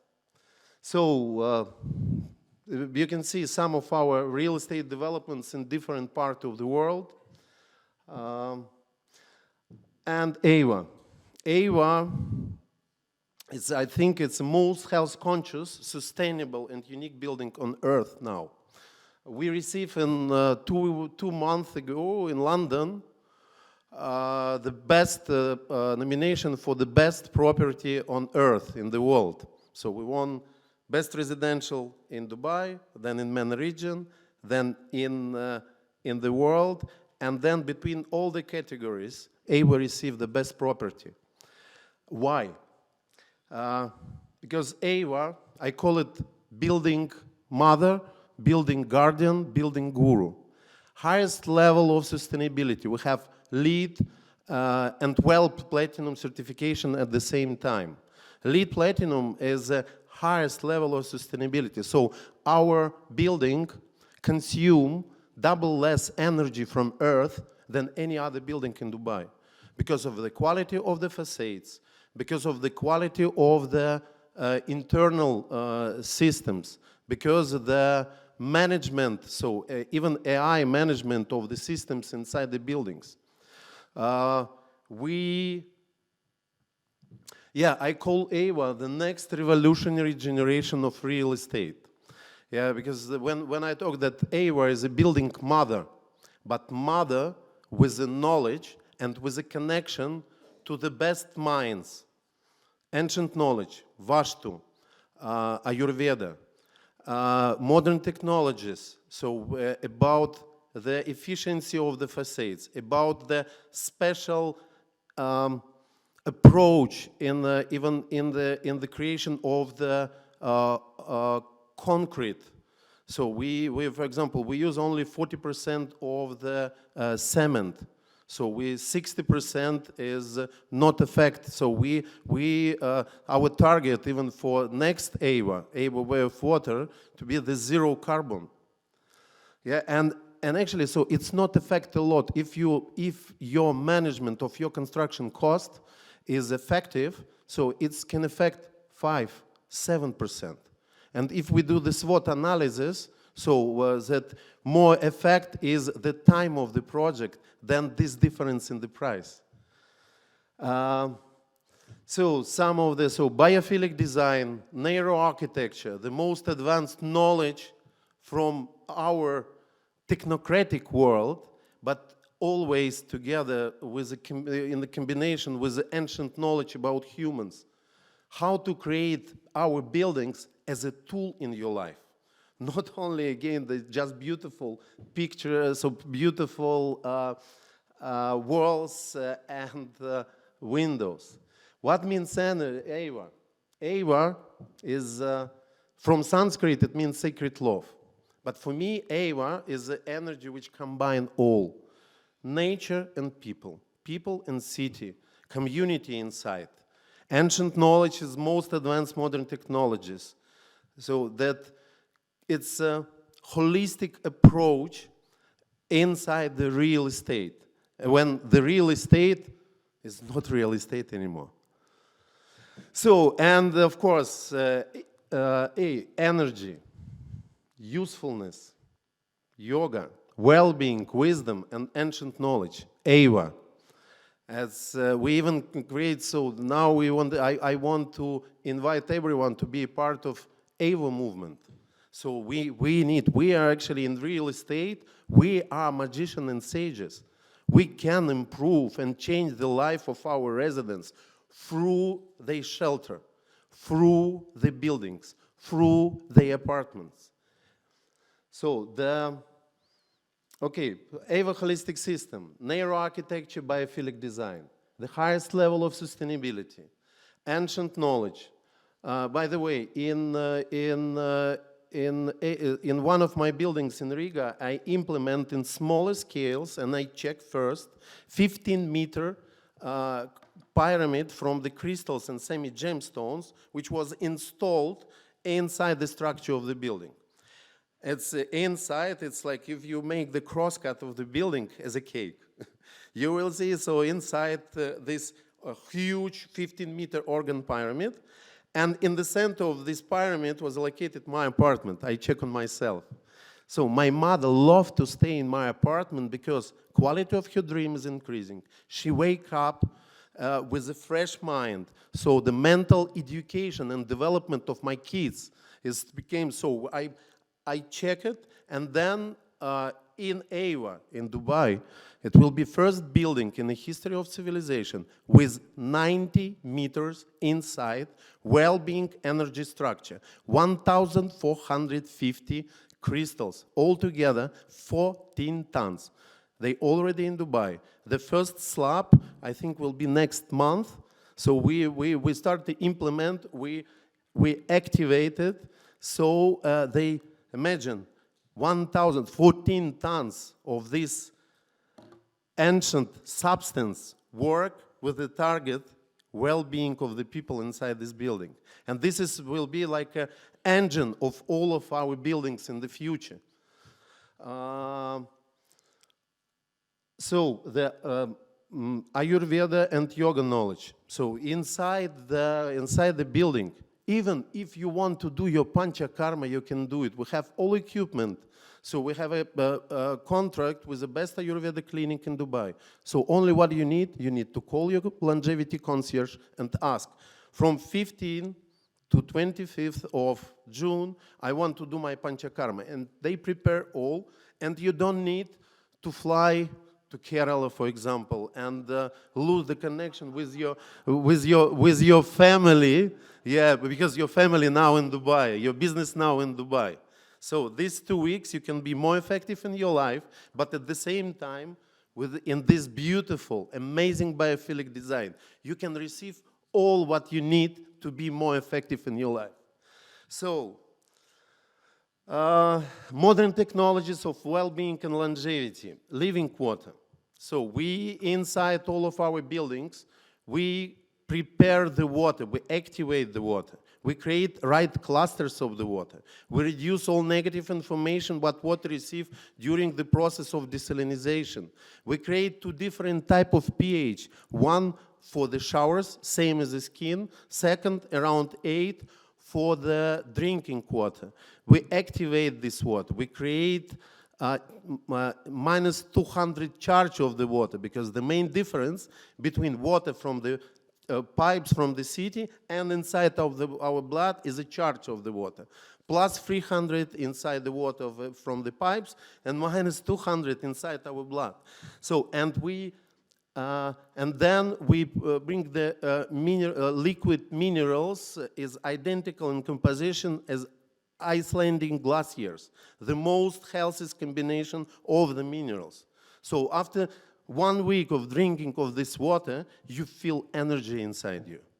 So again, it's help, even so in our experience center, so we build this, because I'm very pragmatic.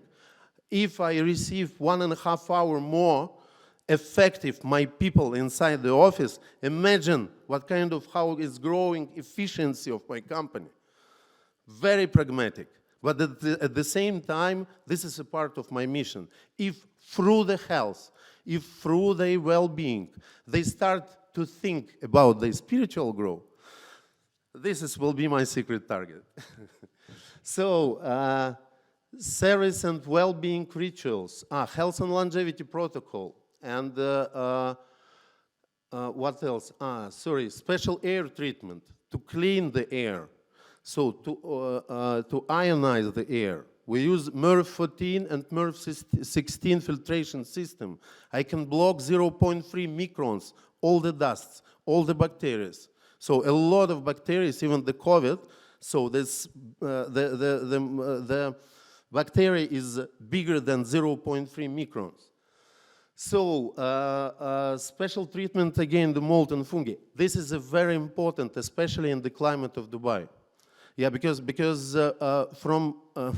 in a lot of buildings, so the black mold is slowly killing us.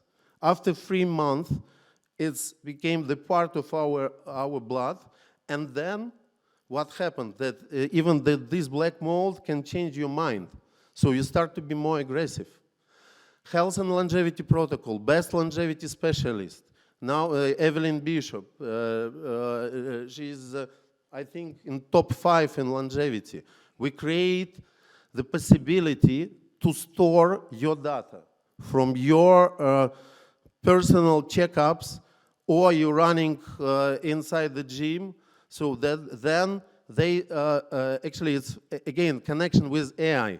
So that they now, she invites 10 best doctors, and they train AI from different disciplines, and they train AI that if you put inside your data about your health, immediately you can receive like first recommendations, what kind of exercise, what kind of kriyas, pranayamas for you better to do. So what kind of diet you can achieve.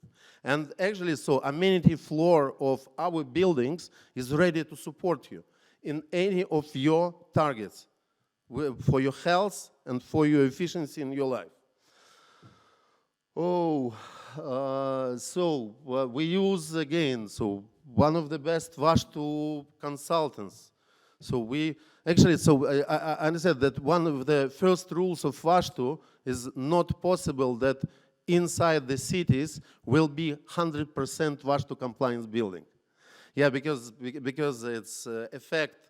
So the planning of the city sometimes is not support the Vastu principles, but to be as much as closer to this target, so we can. So we can use the remedies, we can use a lot of knowledge, even this crystal pyramid inside the building help us too. This how it's very, we create the very simple, but because in real life, we 1,450 crystals, to show it in diagram, it will be mess from it. Yeah, but in some of the slab is, imagine, it's 400 pieces. So sensorial experience, touch, vision, it's how we work with the sound. I invite everyone who wants to explore a little bit deeper in our experience center in Burj Daman in DFC, Revolution or AVA Experience Center, we build AVA in real life with the sound, with the smell, with the touch. So with all the materials inside is a reflection of our future AVA. And again, fully WASTA compliant. So, of course, the full cycle for longevity, personify health and longevity program, living quarters, special treatment. So some of the scheme, maybe, I hope you are not, I'm not boring, so everyone ready to hear about it, because I can speak about it hours. So this is a part of my life. I'm passionate about it. So, and highest level of sustainability. So that philosophy of sustainability, actually, yes, for me, sustainability is not only to be responsible in front of our planet, to reduce the cost, to reduce that our building, your building consume as less as possible water, all resources, electricity. But it's about the maintenance of the building. It's about the rituals, about the business approach, about the relationships. Yeah, of course. So, where we implement our AVA movement, and of course, in 5 dimensions, with 7 senses, decode the world with us. Welcome to the AVA movement. I will be happy to share all my knowledge, and I invite everyone to be a part of it. Thank you very much.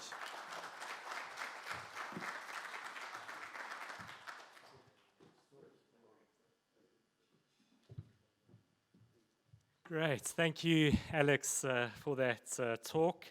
And I'm now going to announce our final panel session for the day. So thank you, everybody who has stuck around here today. I'm going to invite all the panelists and the moderator onto stage.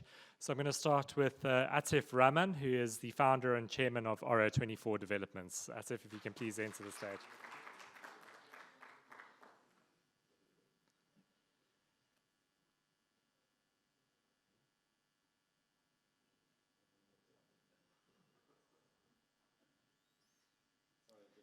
No worries.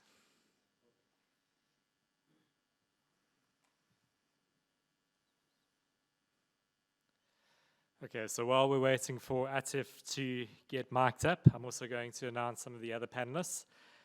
We also have Faraz Al-Masadi, who has spoken today already, and who is the CEO and founder of FAM Properties. Faraz, when you've got a moment, if you can please enter the stage. Alex Grableni, who is the founder of Revolution Group. Alex, it would be great to have you on stage again. Then we also have Fibber Ahmed, who is the Vice President of Property Sales at Beirut and Dubizzle. Thank you very much, Fibber. And finally, we have Louis Kazam, who is the co-founder of Prosper Real Estate. Thank you very much. Brilliant. So we got everyone. Atif, over to you. Thank you. Thank you, Gareth. It's so enriching, this entire session has been. So full of knowledge, learning, and everything. And just to let you know, I've always been on the panel. It's the first time I'm moderating, and I hope I would do a good job. The good thing is that I've got a couple of friends on the panel, so it makes my life easy. Brilliant, and that's why I didn't wear my suit. So I had to dress up like a moderator. So I said, let me go in my denims. Brilliant, let's get started then. I think you know, instead of just going in a long discussion, if I can request all of you to keep the answers short, so we can cover more topics, because I have done some research, some really interesting questions, and I think it will be very exciting for everyone to know your views on that. So if you can keep all the answers between 2 to 3 minutes, and then we move on to the next question. And if everyone allows, I think let us start with ladies first, because no one's listened to Fibber. So let's start with Fibber, who's sitting with a lot of data. And we go back to the topic. Market is booming, real estate is booming. You have tons and tons of data, ocean of data you're sitting with. at Bayut and Dubizzle. And one more thing I would love to know is, everywhere you go, you were with Dubizzle, then you went with Bayut, and you got them married. How did that happen? So, Fiba. Very much. So I was with Bayut first. Yeah. Been with Bayut for 10 years. And then we merged with Dubizzle. So that's when I was given the responsibility to take over the property segment. And our very dear real estate sector is very close to my heart, because I've spent 10 years of my life looking at it from all aspects, which is the end user as well as our partners. We have our partners here on the panel as well. So going back to data points, there's been a lot of conversation earlier on how technology enables, how technology makes life easy. You'd be happy to know that at Bayut, we have always kept technology at the core of what we do. Our CEO, our founder at Bayut, is a hardcore techie. If he would have been on the panel today, he would have told you how he loves technology, how he spent most of his life developing technology, and how we're passionate, and it's part of a mission at Bayut, that we're going to bring technology to the end users and our partners in the simplest way possible. So building on to what Firas earlier said, the market is booming, and yes, we do have data. We have data from the supply side and the demand side, because we bring them together on our platform. What I've seen in the last 10 years, I think from last year or the later half of 2022, the demand on real estate side for especially the buy offerings has been tremendous, phenomenal. Off-plan has really picked up. I remember the COVID times when everybody was thinking what to do. Is prices ever going to go up? Some of us backed some really good rental deals back in the day. But all of that is now kind of gravitating towards the real value that is available in the market. So hence we've seen price appreciation on the sales side. We've seen the same on the rent side. Now, sir, there's some good news. Last year, I think every month, I've gone on the radio and I've spoken about how there is double-digit growth in terms of sale prices in all the prime areas of Dubai. Same with the rental. What we've noticed as compared to last quarter, in this quarter, there is still price increases, but they are moderating. They're stabilizing. As Firas mentioned, we don't want the prices to go down. However, they need to standardize themselves and kind of match the demand in the market. So we've seen a very healthy balance there. We've seen moderate price increase in the prime areas. Demand has been phenomenal for off-plan areas, the newly sub-communities, the suburbias of Dubai, and we've spoken at length about how you have the business bay in the downtown and the marina and the palm. But a look out, my advice would be to all of you who are seeking to become property owners or investors, look at the new and upcoming areas of Dubai. Look at Dubai South. Look at MBR City. Look at Meydan City. Look at Virtuzone. Look at DIP. DIP has some great offerings. So yes, there is a central location that is always in the paper, in the news, but you have a lot more offering out there if you move slightly further out, and you would probably get a good value for your money. But that's in a nutshell on the real estate side. Now, we got some data validation on the transaction, and the real estate is a real boom right now. Let me go over the sequence now. And over to you, Firas. You've been doing some crazy things. We've been great friends for some time. You've done real estate, you've done brokerage, you've set up companies, you've gone into media. And I think it's a little known fact about Firas, he's been doing a lot of development, management, development advisory. So what's your take on use of technology? What's happening over there? Because I hear that you're doing something in excess of 12 billion dirhams worth of portfolio of project that you're going to be launching through your development advisory, development management portfolio, which is not as popularly known through your social media, by the way.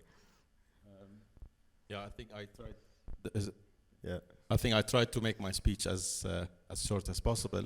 But basically, one of the things that has also simulated and helped the market is obviously one is the ramp of a number of projects, and many international developers actually came to develop in Dubai.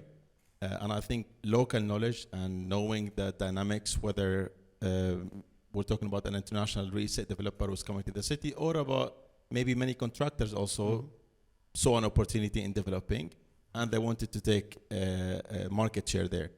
And I think the most fundamental, basic factor that makes or breaks the success of a real estate developer, as you know, is understanding the gaps in the market, understanding supply and demand, and understanding what gaps you have in the market, and hence you decide what you need to build in terms of unit mix, in terms of sizes, in terms of look and feel, so on and so forth.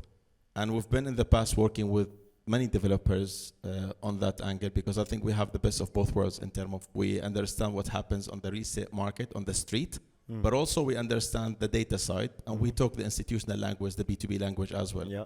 And that collectively has positioned us. Actually, this started 2014 with the first project called Mada Residence in downtown. That was a 36-story tower that we've developed under our development management. 12 billion worth of projects are going to be launched this year, 2024. Wow. Under our development management or master agency. And basically the value we offer here is the fact that we understand, we have our hands on the pulse of the market, so we understand what people want to buy and why certain products or projects sold faster or slower than other projects. And accordingly, we correlate that with on the data side. I think if you have a positive correlation between your data analysis and your market knowledge, there's no way for you to go wrong. Oh yeah.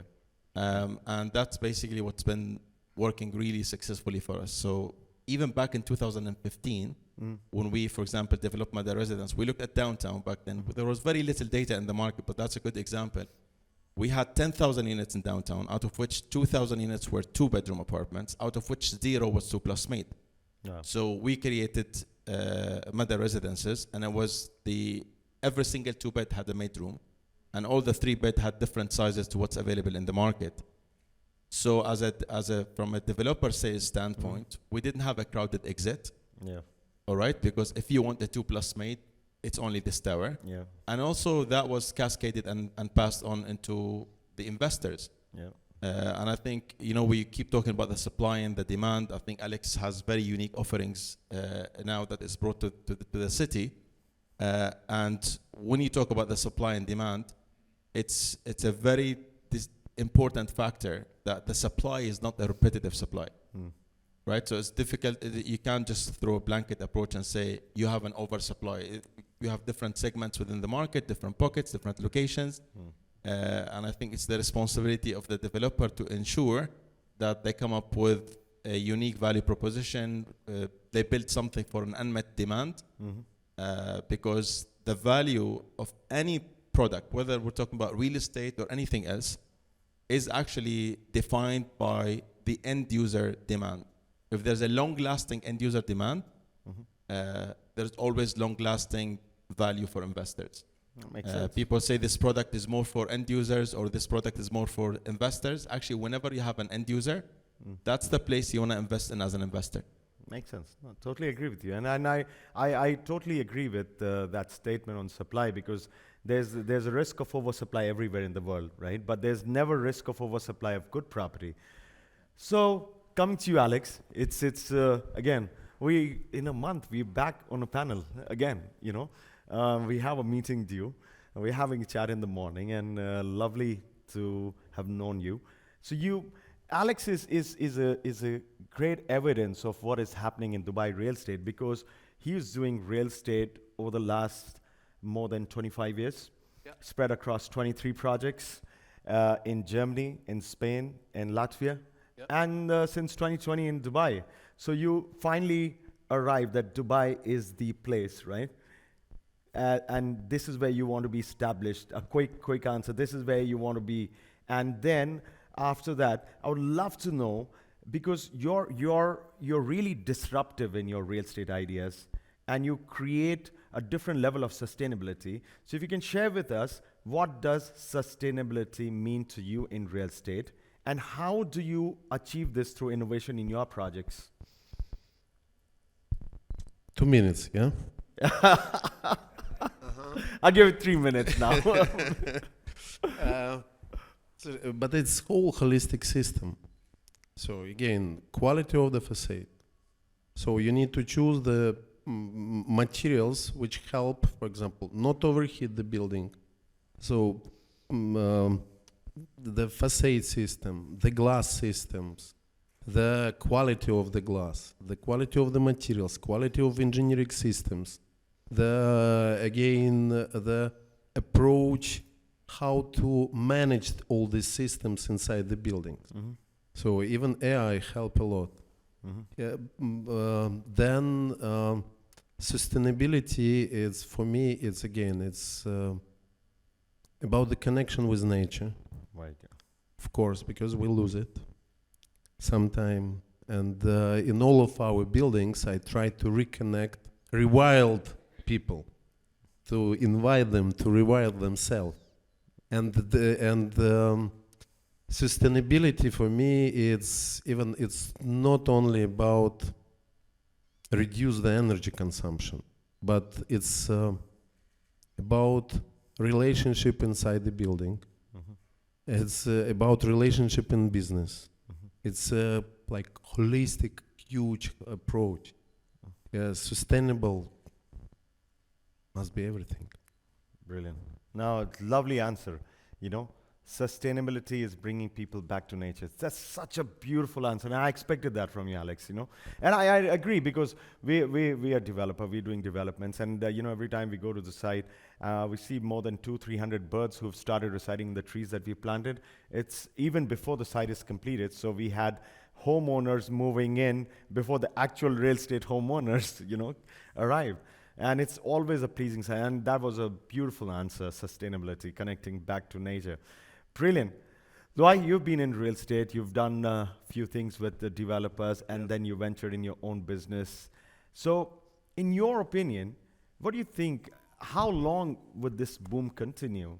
And in your opinion, do you think the market is overheated? How long will it continue, and is it overheated?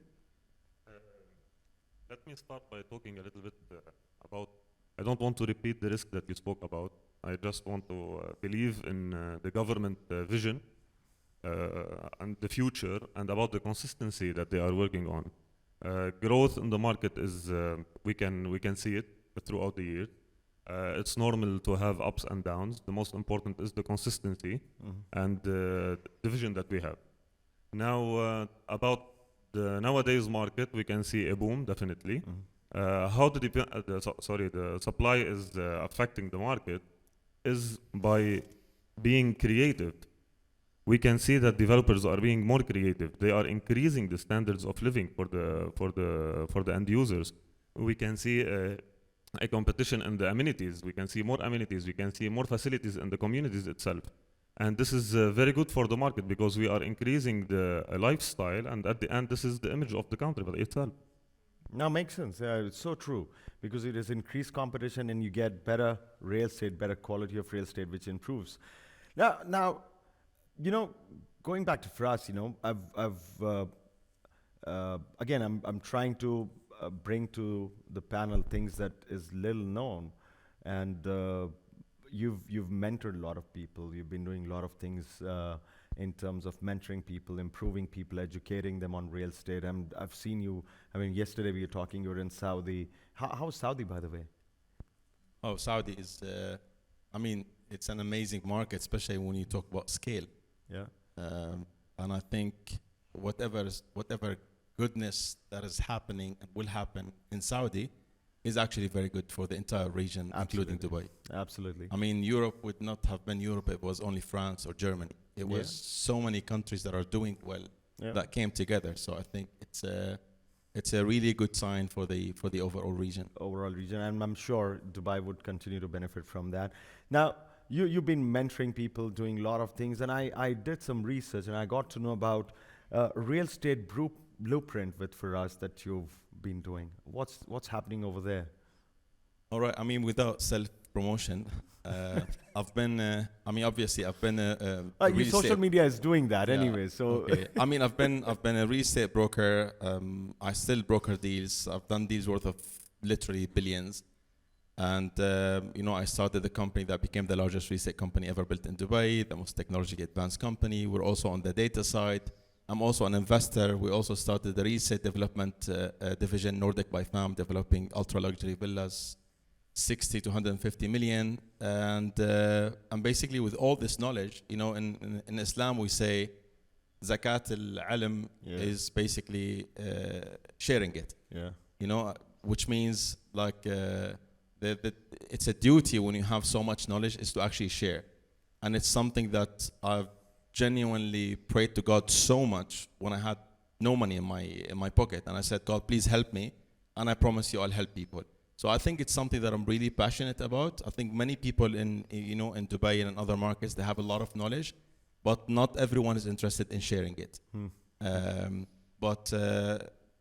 Sitting on all this knowledge and backed by a proven track record, not just something that I read in a book, and being very passionate about sharing that knowledge. So I just launched what I call the blueprint, the real estate blueprint with Firas.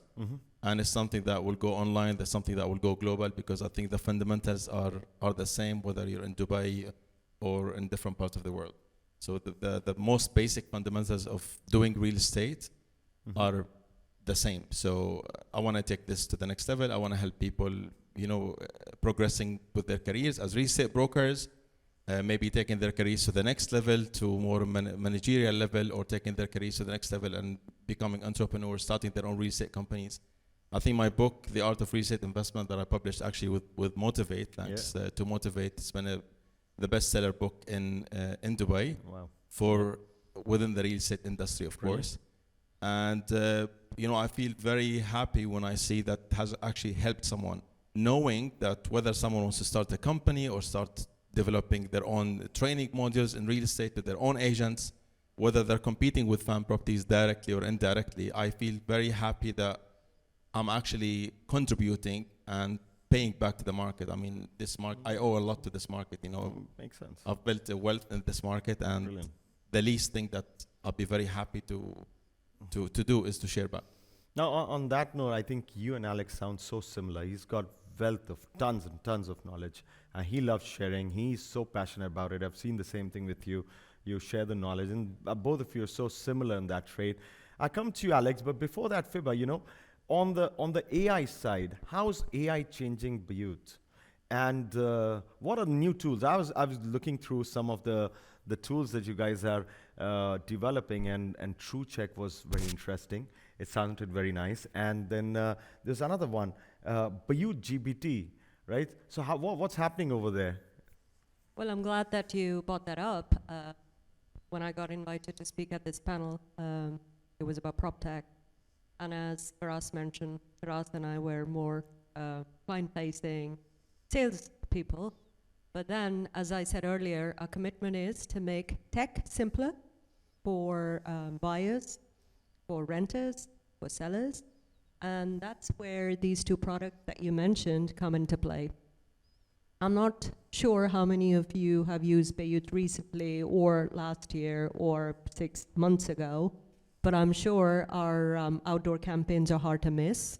Anyone who drives on Sheikh Zayed Road is pretty familiar with the brand Bayut. And TrueCheck and Bayut GPT are trademark proprietary products that we have developed, enhanced, and brought to the market with the sole purpose of making the journey of finding your next home, be it your investment or your family home, easier, simpler. And also let technology do the work for you and simplify the whole tedious journey of the discovery phase, finding, selecting, looking at options, looking for the best option, just be as accessible as possible. Quickly touching on TrueCheck, it's a product that Bayut brought to the market back in 2019. We spoke about the DLD market regulations on fraudulent ads and making sure that end users that come to a platform only see available genuine properties that are listed by real estate partners. We thought about it a long time ago that how that's a problem in the industry and what can we do to solve it. So we brought to the market TrueCheck, which is an authentication tool, and back in the day was the only authentication tool, and so is even today, where when you look at a true check property on Beirut in any location, rest assured that not only has the agent visited the property, has access to the property and can facilitate a viewing, but also we've done our due diligence to make sure that that information is authentic, the pictures are real and relate to the property, and you, if you pick up the phone, talk to the agent, that agent will be able to arrange a viewing for you. I was talking to Atif the other day, and we were talking about the fact that, yes, now all of the information that you see on the property portals is validated, especially for Dubai, by DLD. We have automatic integration and validation systems in place, but there is still one challenge. When I was looking for a property last year, it was interesting. I was interested in a building in DIFC, and I called the agent. I'm not going to take the name of the agency. And I asked him, can I come and have a look? I've never been to this building. And the agent said to me, property is available only if you bring a deposit check, because the landlord does not want people to come and view and not make an offer. Wow. And I'm like, then why are you listing it? Maybe write it in the description of the property that bring a deposit and only then you can view. So I think it is imperative. Another issue was when you would call an agent, yes, the property is available, but we can only view it on Sunday. Why? We can view it on Sunday between 9 a.m. to 12 noon. Why? I have a day off on Sunday and I want to lie in.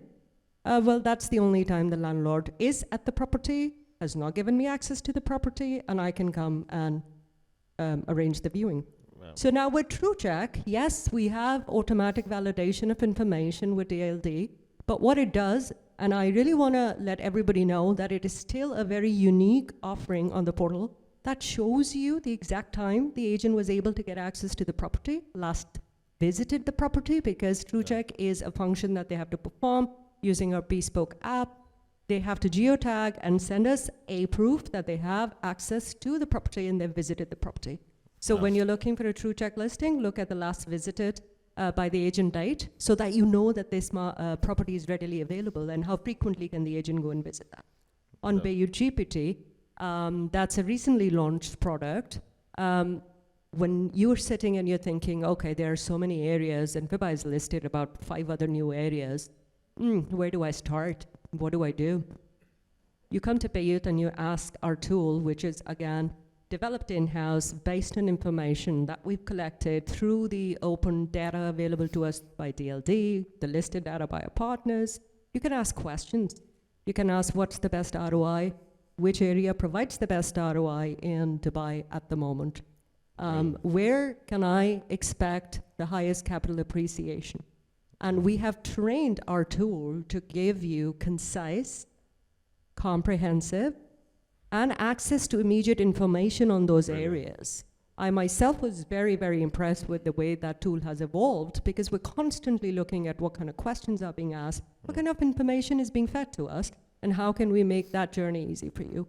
So that is your conversational buddy, which can facilitate your journey of discovery and looking into what's available in the market, what people are looking at, Brilliant. And where can you make the most money if you're investing. Brilliant. So I would strongly recommend first come and ask Beirut GPT what's the best area to list, and it's going to curate a list for you. And once you go to that listing of the area, look for the TrueCheck properties. So Brilliant. Living to our commitment, we're going to make it simple, easy, and authenticated information to our end users. So those are the 2 tools that we're very proud of. Brilliant. So it's ease, convenience, and authenticity. Yeah, Absolutely. It can be a challenge. I still remember one of the occasions a broker took us on a piece of land that we own, and he said, you know what, this is a piece of land we're selling, and I really know the owner very closely. I can connect you directly without knowing that we were the owner of the plot.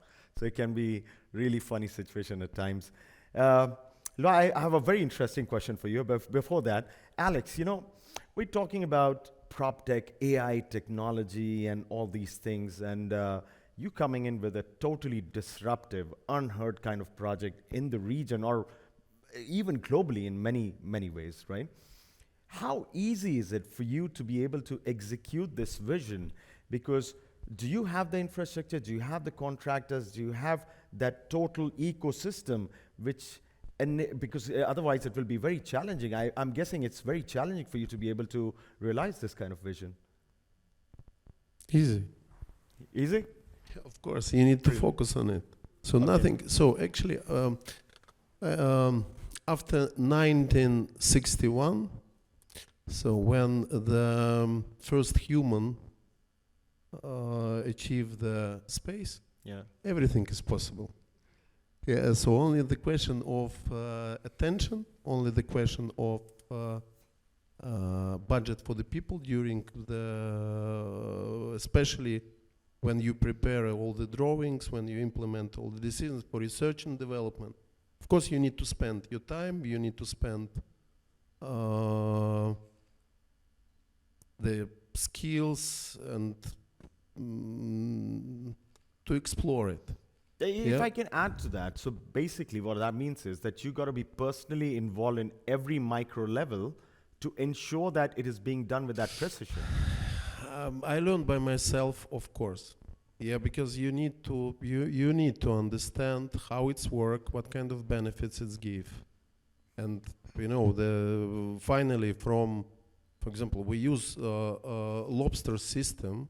We have 4 cameras, and 4 cameras have connection with the BIM models, and immediately when something goes wrong on the construction place, so they the cameras is connected with BIM models, and they give the signal that please check.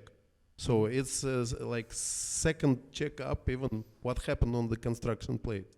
Next level will be with the scanners inside the building, when you can receive the information about it. Next level is what will be after the commissioning of the building. So, for example, if you are ready to scan your face, so inside the elevator you don't need to push the button. The doors can open for you, and your building mother can say you hello. Wow. Yeah. So that's happening through your phone device as you enter? Yeah, of course. In AWA, we implement ancient knowledge together with most advanced modern technologies, what can help you live more effective in your life. Wow. Yeah, Brilliant. and then in the management of the building, and then in health and longevity protocol again, there is actually AI is I think it's next revolution. Like it was when was created first manufacturers in 19th century. Wow. So the technical revolution now is AI revolution is coming, and we don't understand what kind of risks and what kind of possibility it gives. Wow, that's great, and I think the kind of disruptive vision that you've got, the level of detailing that you got to go to, I think it requires your level of passion and knowledge combined together to be able to bring it to life. I remember technology, it's not even 2 decades ago, we were talking about RFID, radio frequency identification devices, and I was personally very passionate about it, and we tried bringing it to the region and we failed. We only got orders for putting it in the neck of the camels. So we said, you know what, drop the idea. This is 20 years ago, and see where we are sat together today, talking PropTech and AI, and you actually creating a living building, if I can say so. Over to you, Luai, So what in your opinion makes Dubai so attractive in comparison to so many other regional or global places? And second question, which again just came to my mind, is with all these things happening on technology, how do you keep a real life broker functional? Because she just created Bayut GPT. So how do you do that? First, regarding the attractive points, 90% of the Dubai population are foreigners. So mostly the most important point is that we have freehold areas. So it's a 100% ownership.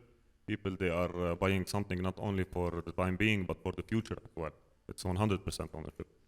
Second point, which is the taxation, which is very important, that nowadays we don't have taxation on residential apartments. And the third point is the growth of the area itself. Now dealing with the technology, this is something very important because this is bringing trust to the relationship between us and the client. So we need to be involved in the creative things that are happening in the market, and it's facilitating the work between us and the clients, definitely. Oh, brilliant. Now continuing on the talk on technology, for us, what And I know how you and especially your brother who's generally behind the scene, who's been working very, very hard on building the DXB Interact. So I have two questions. Are you planning to replace the brokerage industry through DXB Interact? And what different or unique is DXB Interact offering to the market, to the real estate market locally and globally? Well, I think the genius panelists that we had before, they touched on the fact that if you don't have the right data foundation, you can never come up with AI, or with like AI tools to actually guide you where to invest and where not. Very true. I think it will happen in the future, and I think Dubai is spearheading that in many ways. However, I think our industry is still extremely human relevant. I think people want to talk to, to someone. Even John was saying that even for the taxation side, they still want to sit and talk to them face to face, right, to get advice. And I remember when we brought the XP Interact, because it was before property trends, and it's like a painful journey of 5 or 6 years before it actually became what it is today. It was always challenging to talk to real estate agents and say, listen, we need to give this open data source to everybody, so for people to make well-informed decisions. And the agents were like, okay, if they know the information, why do they need us? But it's all about interpreting these informations. When we spoke about our development management side, I said it's about finding the correlation between what data says and what the reality is saying on the street.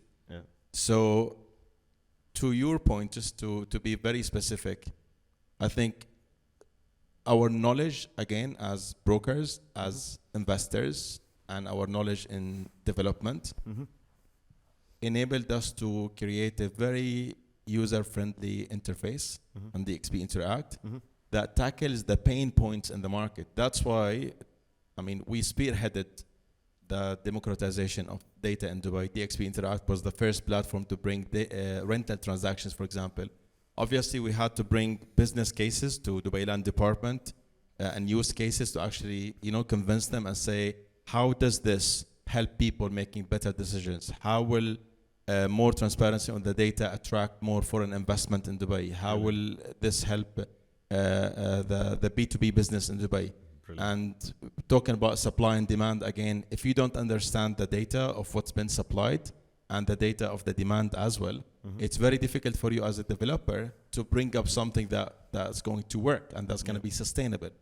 So I think DXP Interact today is the only actually standalone platform that provides just data and nothing else. Brilliant. Did I answer your question? Yeah, it does. It does. And I think just to tell you a secret, I roam around in RERA and Land Department quite frequently, and I'm very full of gratitude for all the officials over there, and especially one of the legends who's transformed our industry, His Excellency Mr. Marwan bin Khalita, who's also the Director General of Land Department now. Indeed. How he's stood firm to hold the industry together. A lot of times we might forget the contribution from their side, what they've given to the industry. I was there when you guys were talking about democratizing the data.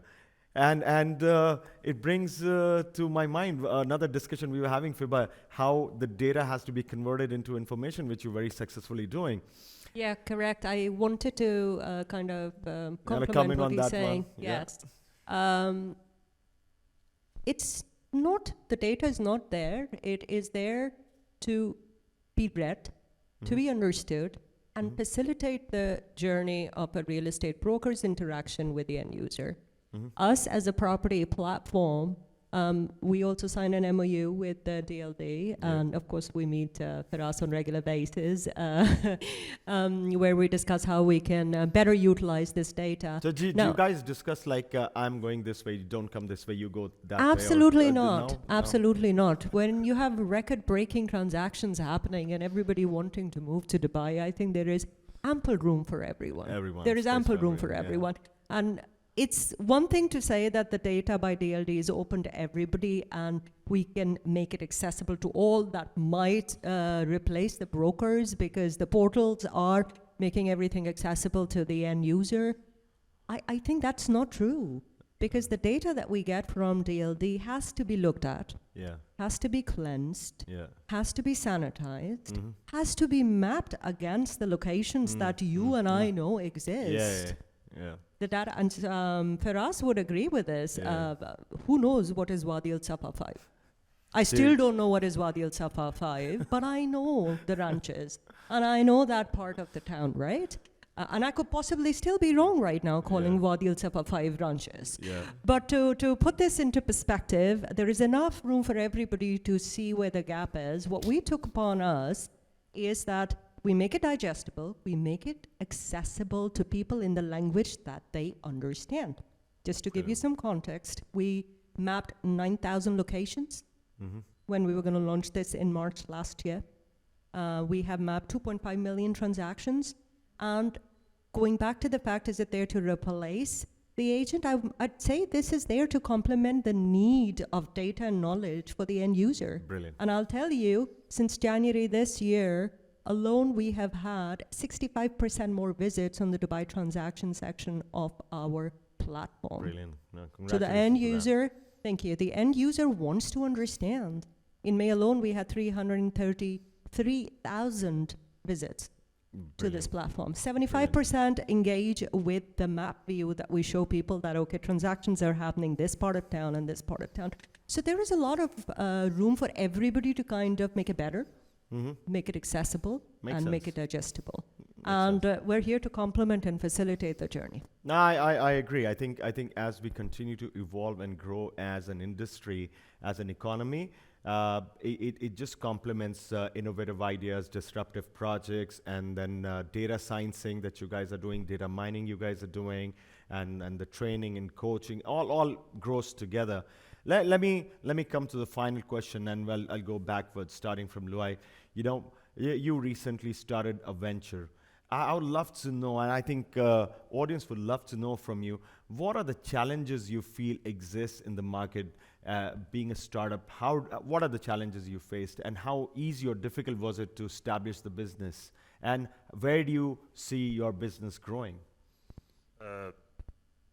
So where I see my business growing, we are willing to be one day a developer, definitely. We are working towards this. The challenges in the market is that we can see a lot of competition in the market. It has good parts and bad parts at the same time. Sometimes we are losing the trust with the clients. Not we as a market, I'm saying.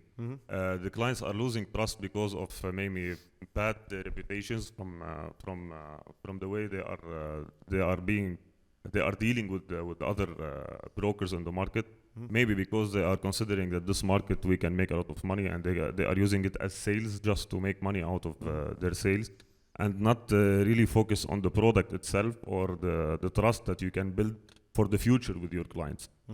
Choosing and being responsible of choosing a product for your clients is very important. Taking the responsibility, this is our main point. And definitely this will make growth for us and for our clients for the future. Brilliant. Now, me and Alex, we have some competition over there. He wants to come into development as well for us. And we, like I said, there is enough space for everyone. More the merrier. It makes it a market. You know, we're all believer in that, you know. And I think we've all gone through that phase. We love Dubai today than what it was 20 years ago, isn't it? With more competition and more regulation. Brilliant. So, Fiba, on to you. You know, and I think a subject that we really take pride in our organization, my headquarters. What does it take to be a woman leader, and how do you find it? What do you find exciting about it, and how do you inspire other women leaders? That's I was waiting for that question. You normally get that question, and I'm sure all the ladies in the house would know, right? Yeah. Somebody said the other day, "Oh, you're the only female on that panel." I was like, "Yeah, there has to be somebody first, right?" And one more time. I would say I couldn't have asked for a better organization. I couldn't have asked for a better mentor. And I couldn't have asked for a better city to be in. We live in a city, we live in a country which is very progressive. Look at the cabinet, look at all the ministers you have. The perception that people have of this region is that probably things are a little conservative here. but that's not the case. I was at the Chamber of Commerce meeting the other day, and the lady, Maha Kargawi, I would say, was there to represent the Chamber of Commerce, and she was having open dialogue with us who were there for a PropTech group. I was thoroughly impressed with that young girl, and I had to go and give her a compliment that, lady, you're doing a fabulous job. That room probably had 4 ladies. One was the moderator of that session. It was her, then me, and then my friend from Beirut, Noor. So I think we, us as women, we need to support each other. Wherever we see that women are doing well, we need to be their supporter. And at the same time, I think you let your hard work do the talking. We don't have to shout the loudest. We don't have to talk the loudest. But if you are passionate about what you do, like a lot of my co-panelists here are, in the domain that they are, be it coaching, training, or be it developing sustainable living. Brilliant. If you're passionate about it and you believe in it, go for it. You are in the land of opportunities, capitalize on it, and be each other's strength. That's the only thing I would say. I so agree with you. We're in a city which really promotes, a country that really promotes female leadership. And look at Her Excellency Reem Al-Hashmi led the expo. You have Her Excellency Madam Mariam, who led the COP28. I've had the opportunity of meeting both of them. Amazing, amazing lady. And I've met so many female leaders in government institutions. So I think Dubai really walks the talk and creates that space for female leadership. In fact, in my organization as well, you know, my life became easy. I've got my set of executive office, and also my wife who's here, she is the managing director of the company, and she's made my life easy by managing the finances accounts with the executive office. So yeah, kudos to that, and we continue to push for more female leadership. Over to you, Alex. How, you know, your projects are so amazing, disruptive, attractive, award-winning, critically acclaimed, and I see the passion, knowledge, skill, and force you have behind delivering them, right? But do you think Dubai is matured for this kind of a product? Number one, and number two, how do you make it more accessible for a mid-income segment consumer? Is that going to be possible? First question, yes, I think, especially after COVID, actually I'm the client of my building. Wow. So I bought the apartment for me, for my family in my building. Because especially after the COVID, a lot of successful people cannot find the level what they expect in their life. But the level of A will not exist on earth yet. So we open new page in real estate. We are trailblazers in a good way. And of course, you don't need to be too spiritual. You don't need to be 100% well-being oriented. So because even the beauty of this biophilic design is enough. But if you want, and the freedom is a very important definition. The freedom of your choice. So you can make a choice to use 20% of the tools what I give. You can, if you choose the 100%, I know that this building will help you in your life. So to be more effective. And actually, so when you are talking about the AI, I don't understand how AI can evaluate it from the point of view, because we are, so that our homes, especially if we are talking about end user, so that real estate for end users, their homes, is a very, very emotional decision. It's a very, very, we evaluate what this real estate brings to your life, what kind of experience brings to your life. And I cannot yet evaluate 100% of it. So it's we are humans with all our six senses, with our vision of life, with our philosophy of living. We can do it. Wow. Yeah, but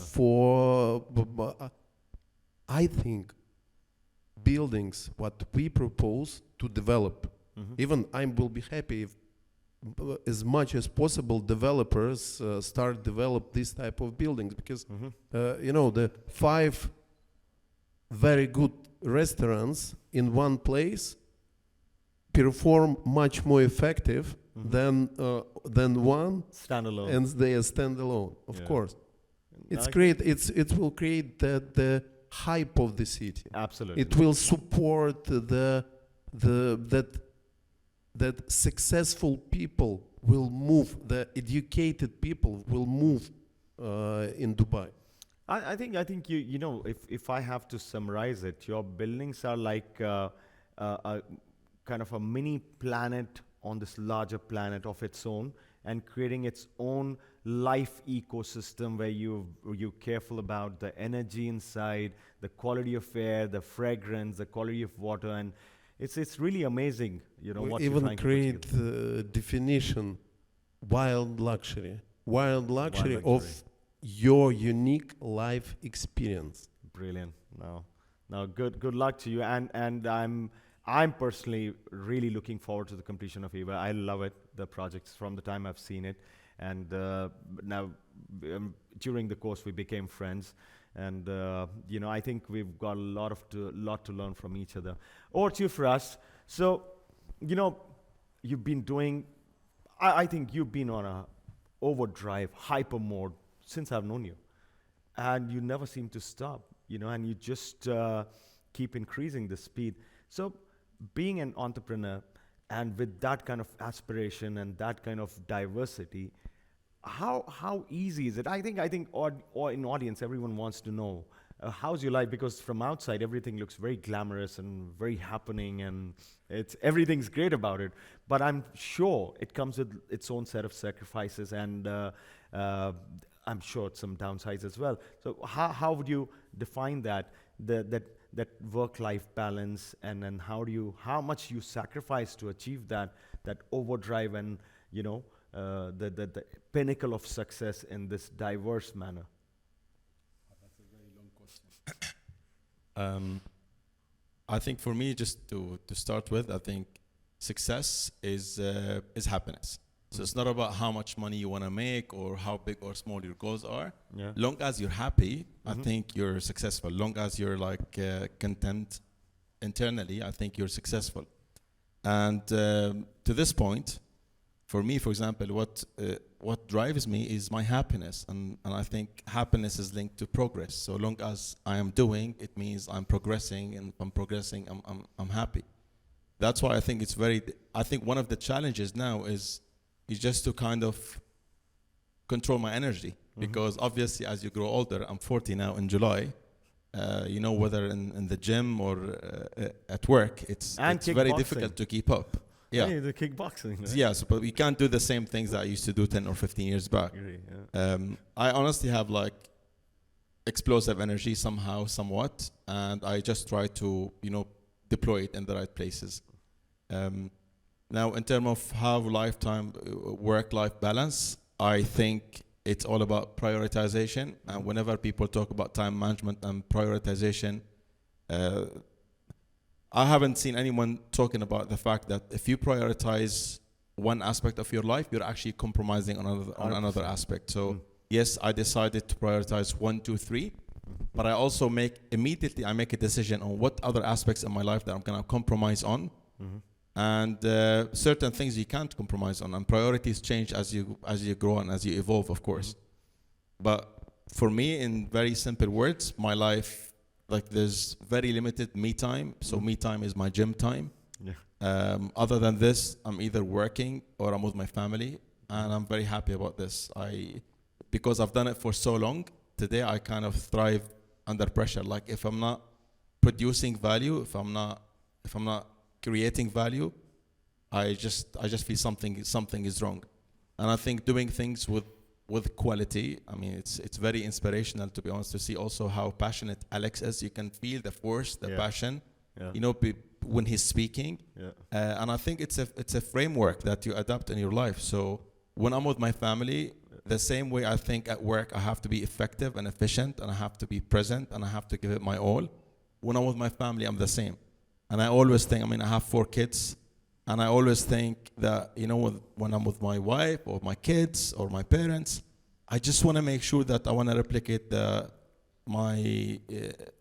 aspirations I have towards success and towards making the right decisions at home as well. Like I'm always terrified from the idea that, okay, I become super rich, but my kids, you know, are not as successful. So it's kind of a framework, it's a philosophy that you kind of implement across all aspects of life.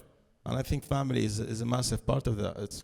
It's impossible very difficult. I can't imagine myself being happy if my family aren't. Absolutely, no, I totally agree with you. And I think I so connect with that statement that, you know, it's not about money, because I think if you look at the overall landscape for Alex to come and take the kind of risk he's taking on a disruptive, you know, real estate project, or for FIBA's organization to be investing in all the technology innovation, for Luai to be, you know, creating his venture, for Firas, and I see how it is not about money, and end of the day, you know, it's about the success and how it is making you happy, and then you need to find the right balance between what you're trying to do and fix your priorities, which is very, very important. And I so agree. Sometimes, you know, your me time is just while you're in the toilet. That's it. Now I actually, you know, I started practicing it. It helped me. I went on social media detox and going to the toilet without the phone, so I'm able to just, and you know, the funny thing is that some great ideas actually come while you're in the shower. And you suddenly start looking for the phone. Can I make some notes, you know? Brilliant. Ladies and gentlemen, I hope you enjoyed the conversation with some great content, great panelists from their experience and their success. I hope I was doing a fair job as a first moderator. It's just the first time I was moderating. I hope you enjoyed. You had a I think you've done an amazing job. Thank you. Thank you so for us. I would like all of you to please give a big round of applause for all the panelists. You know, when I'll tell you why. Because for a real estate guy to come and sit here when the real estate market is booming, it's a big thing. Yeah. So brilliant. And audience, any questions? Yeah. Caution. Prolific, 2-decade-old media guy asking the question. Just a quick question. Real estate and construction industry has been very traditional for the last 20, 30, 40 years. It's same brick and mortar. Innovation hasn't gone into it. We have seen off-site construction taking off in China in the 1980s. 40 years later, you heard about the 3D construction. But it didn't get into reality. It's still in the testing phase. So how do you disrupt the construction industry, which is time-consuming, which is labor-intensive? There is a lot of waste. So when you talk about sustainability, it's not sustainable. So any thoughts on that from an engineering point of view? Thank you. Who would like to take that question? You can? Yep. Yeah, the most sustainable way of development is reflected in Avatar movie. Yeah, so to live together with nature. It's well, of course, what we can do, but you know that that people need these shelters. And actually, so what we try to do, we try to reduce as much as possible. So, for example, we use in our structures always post-tension slab, even if you don't need it. Yeah, but post-tension slab reduce quantity of the iron inside the structure triple time.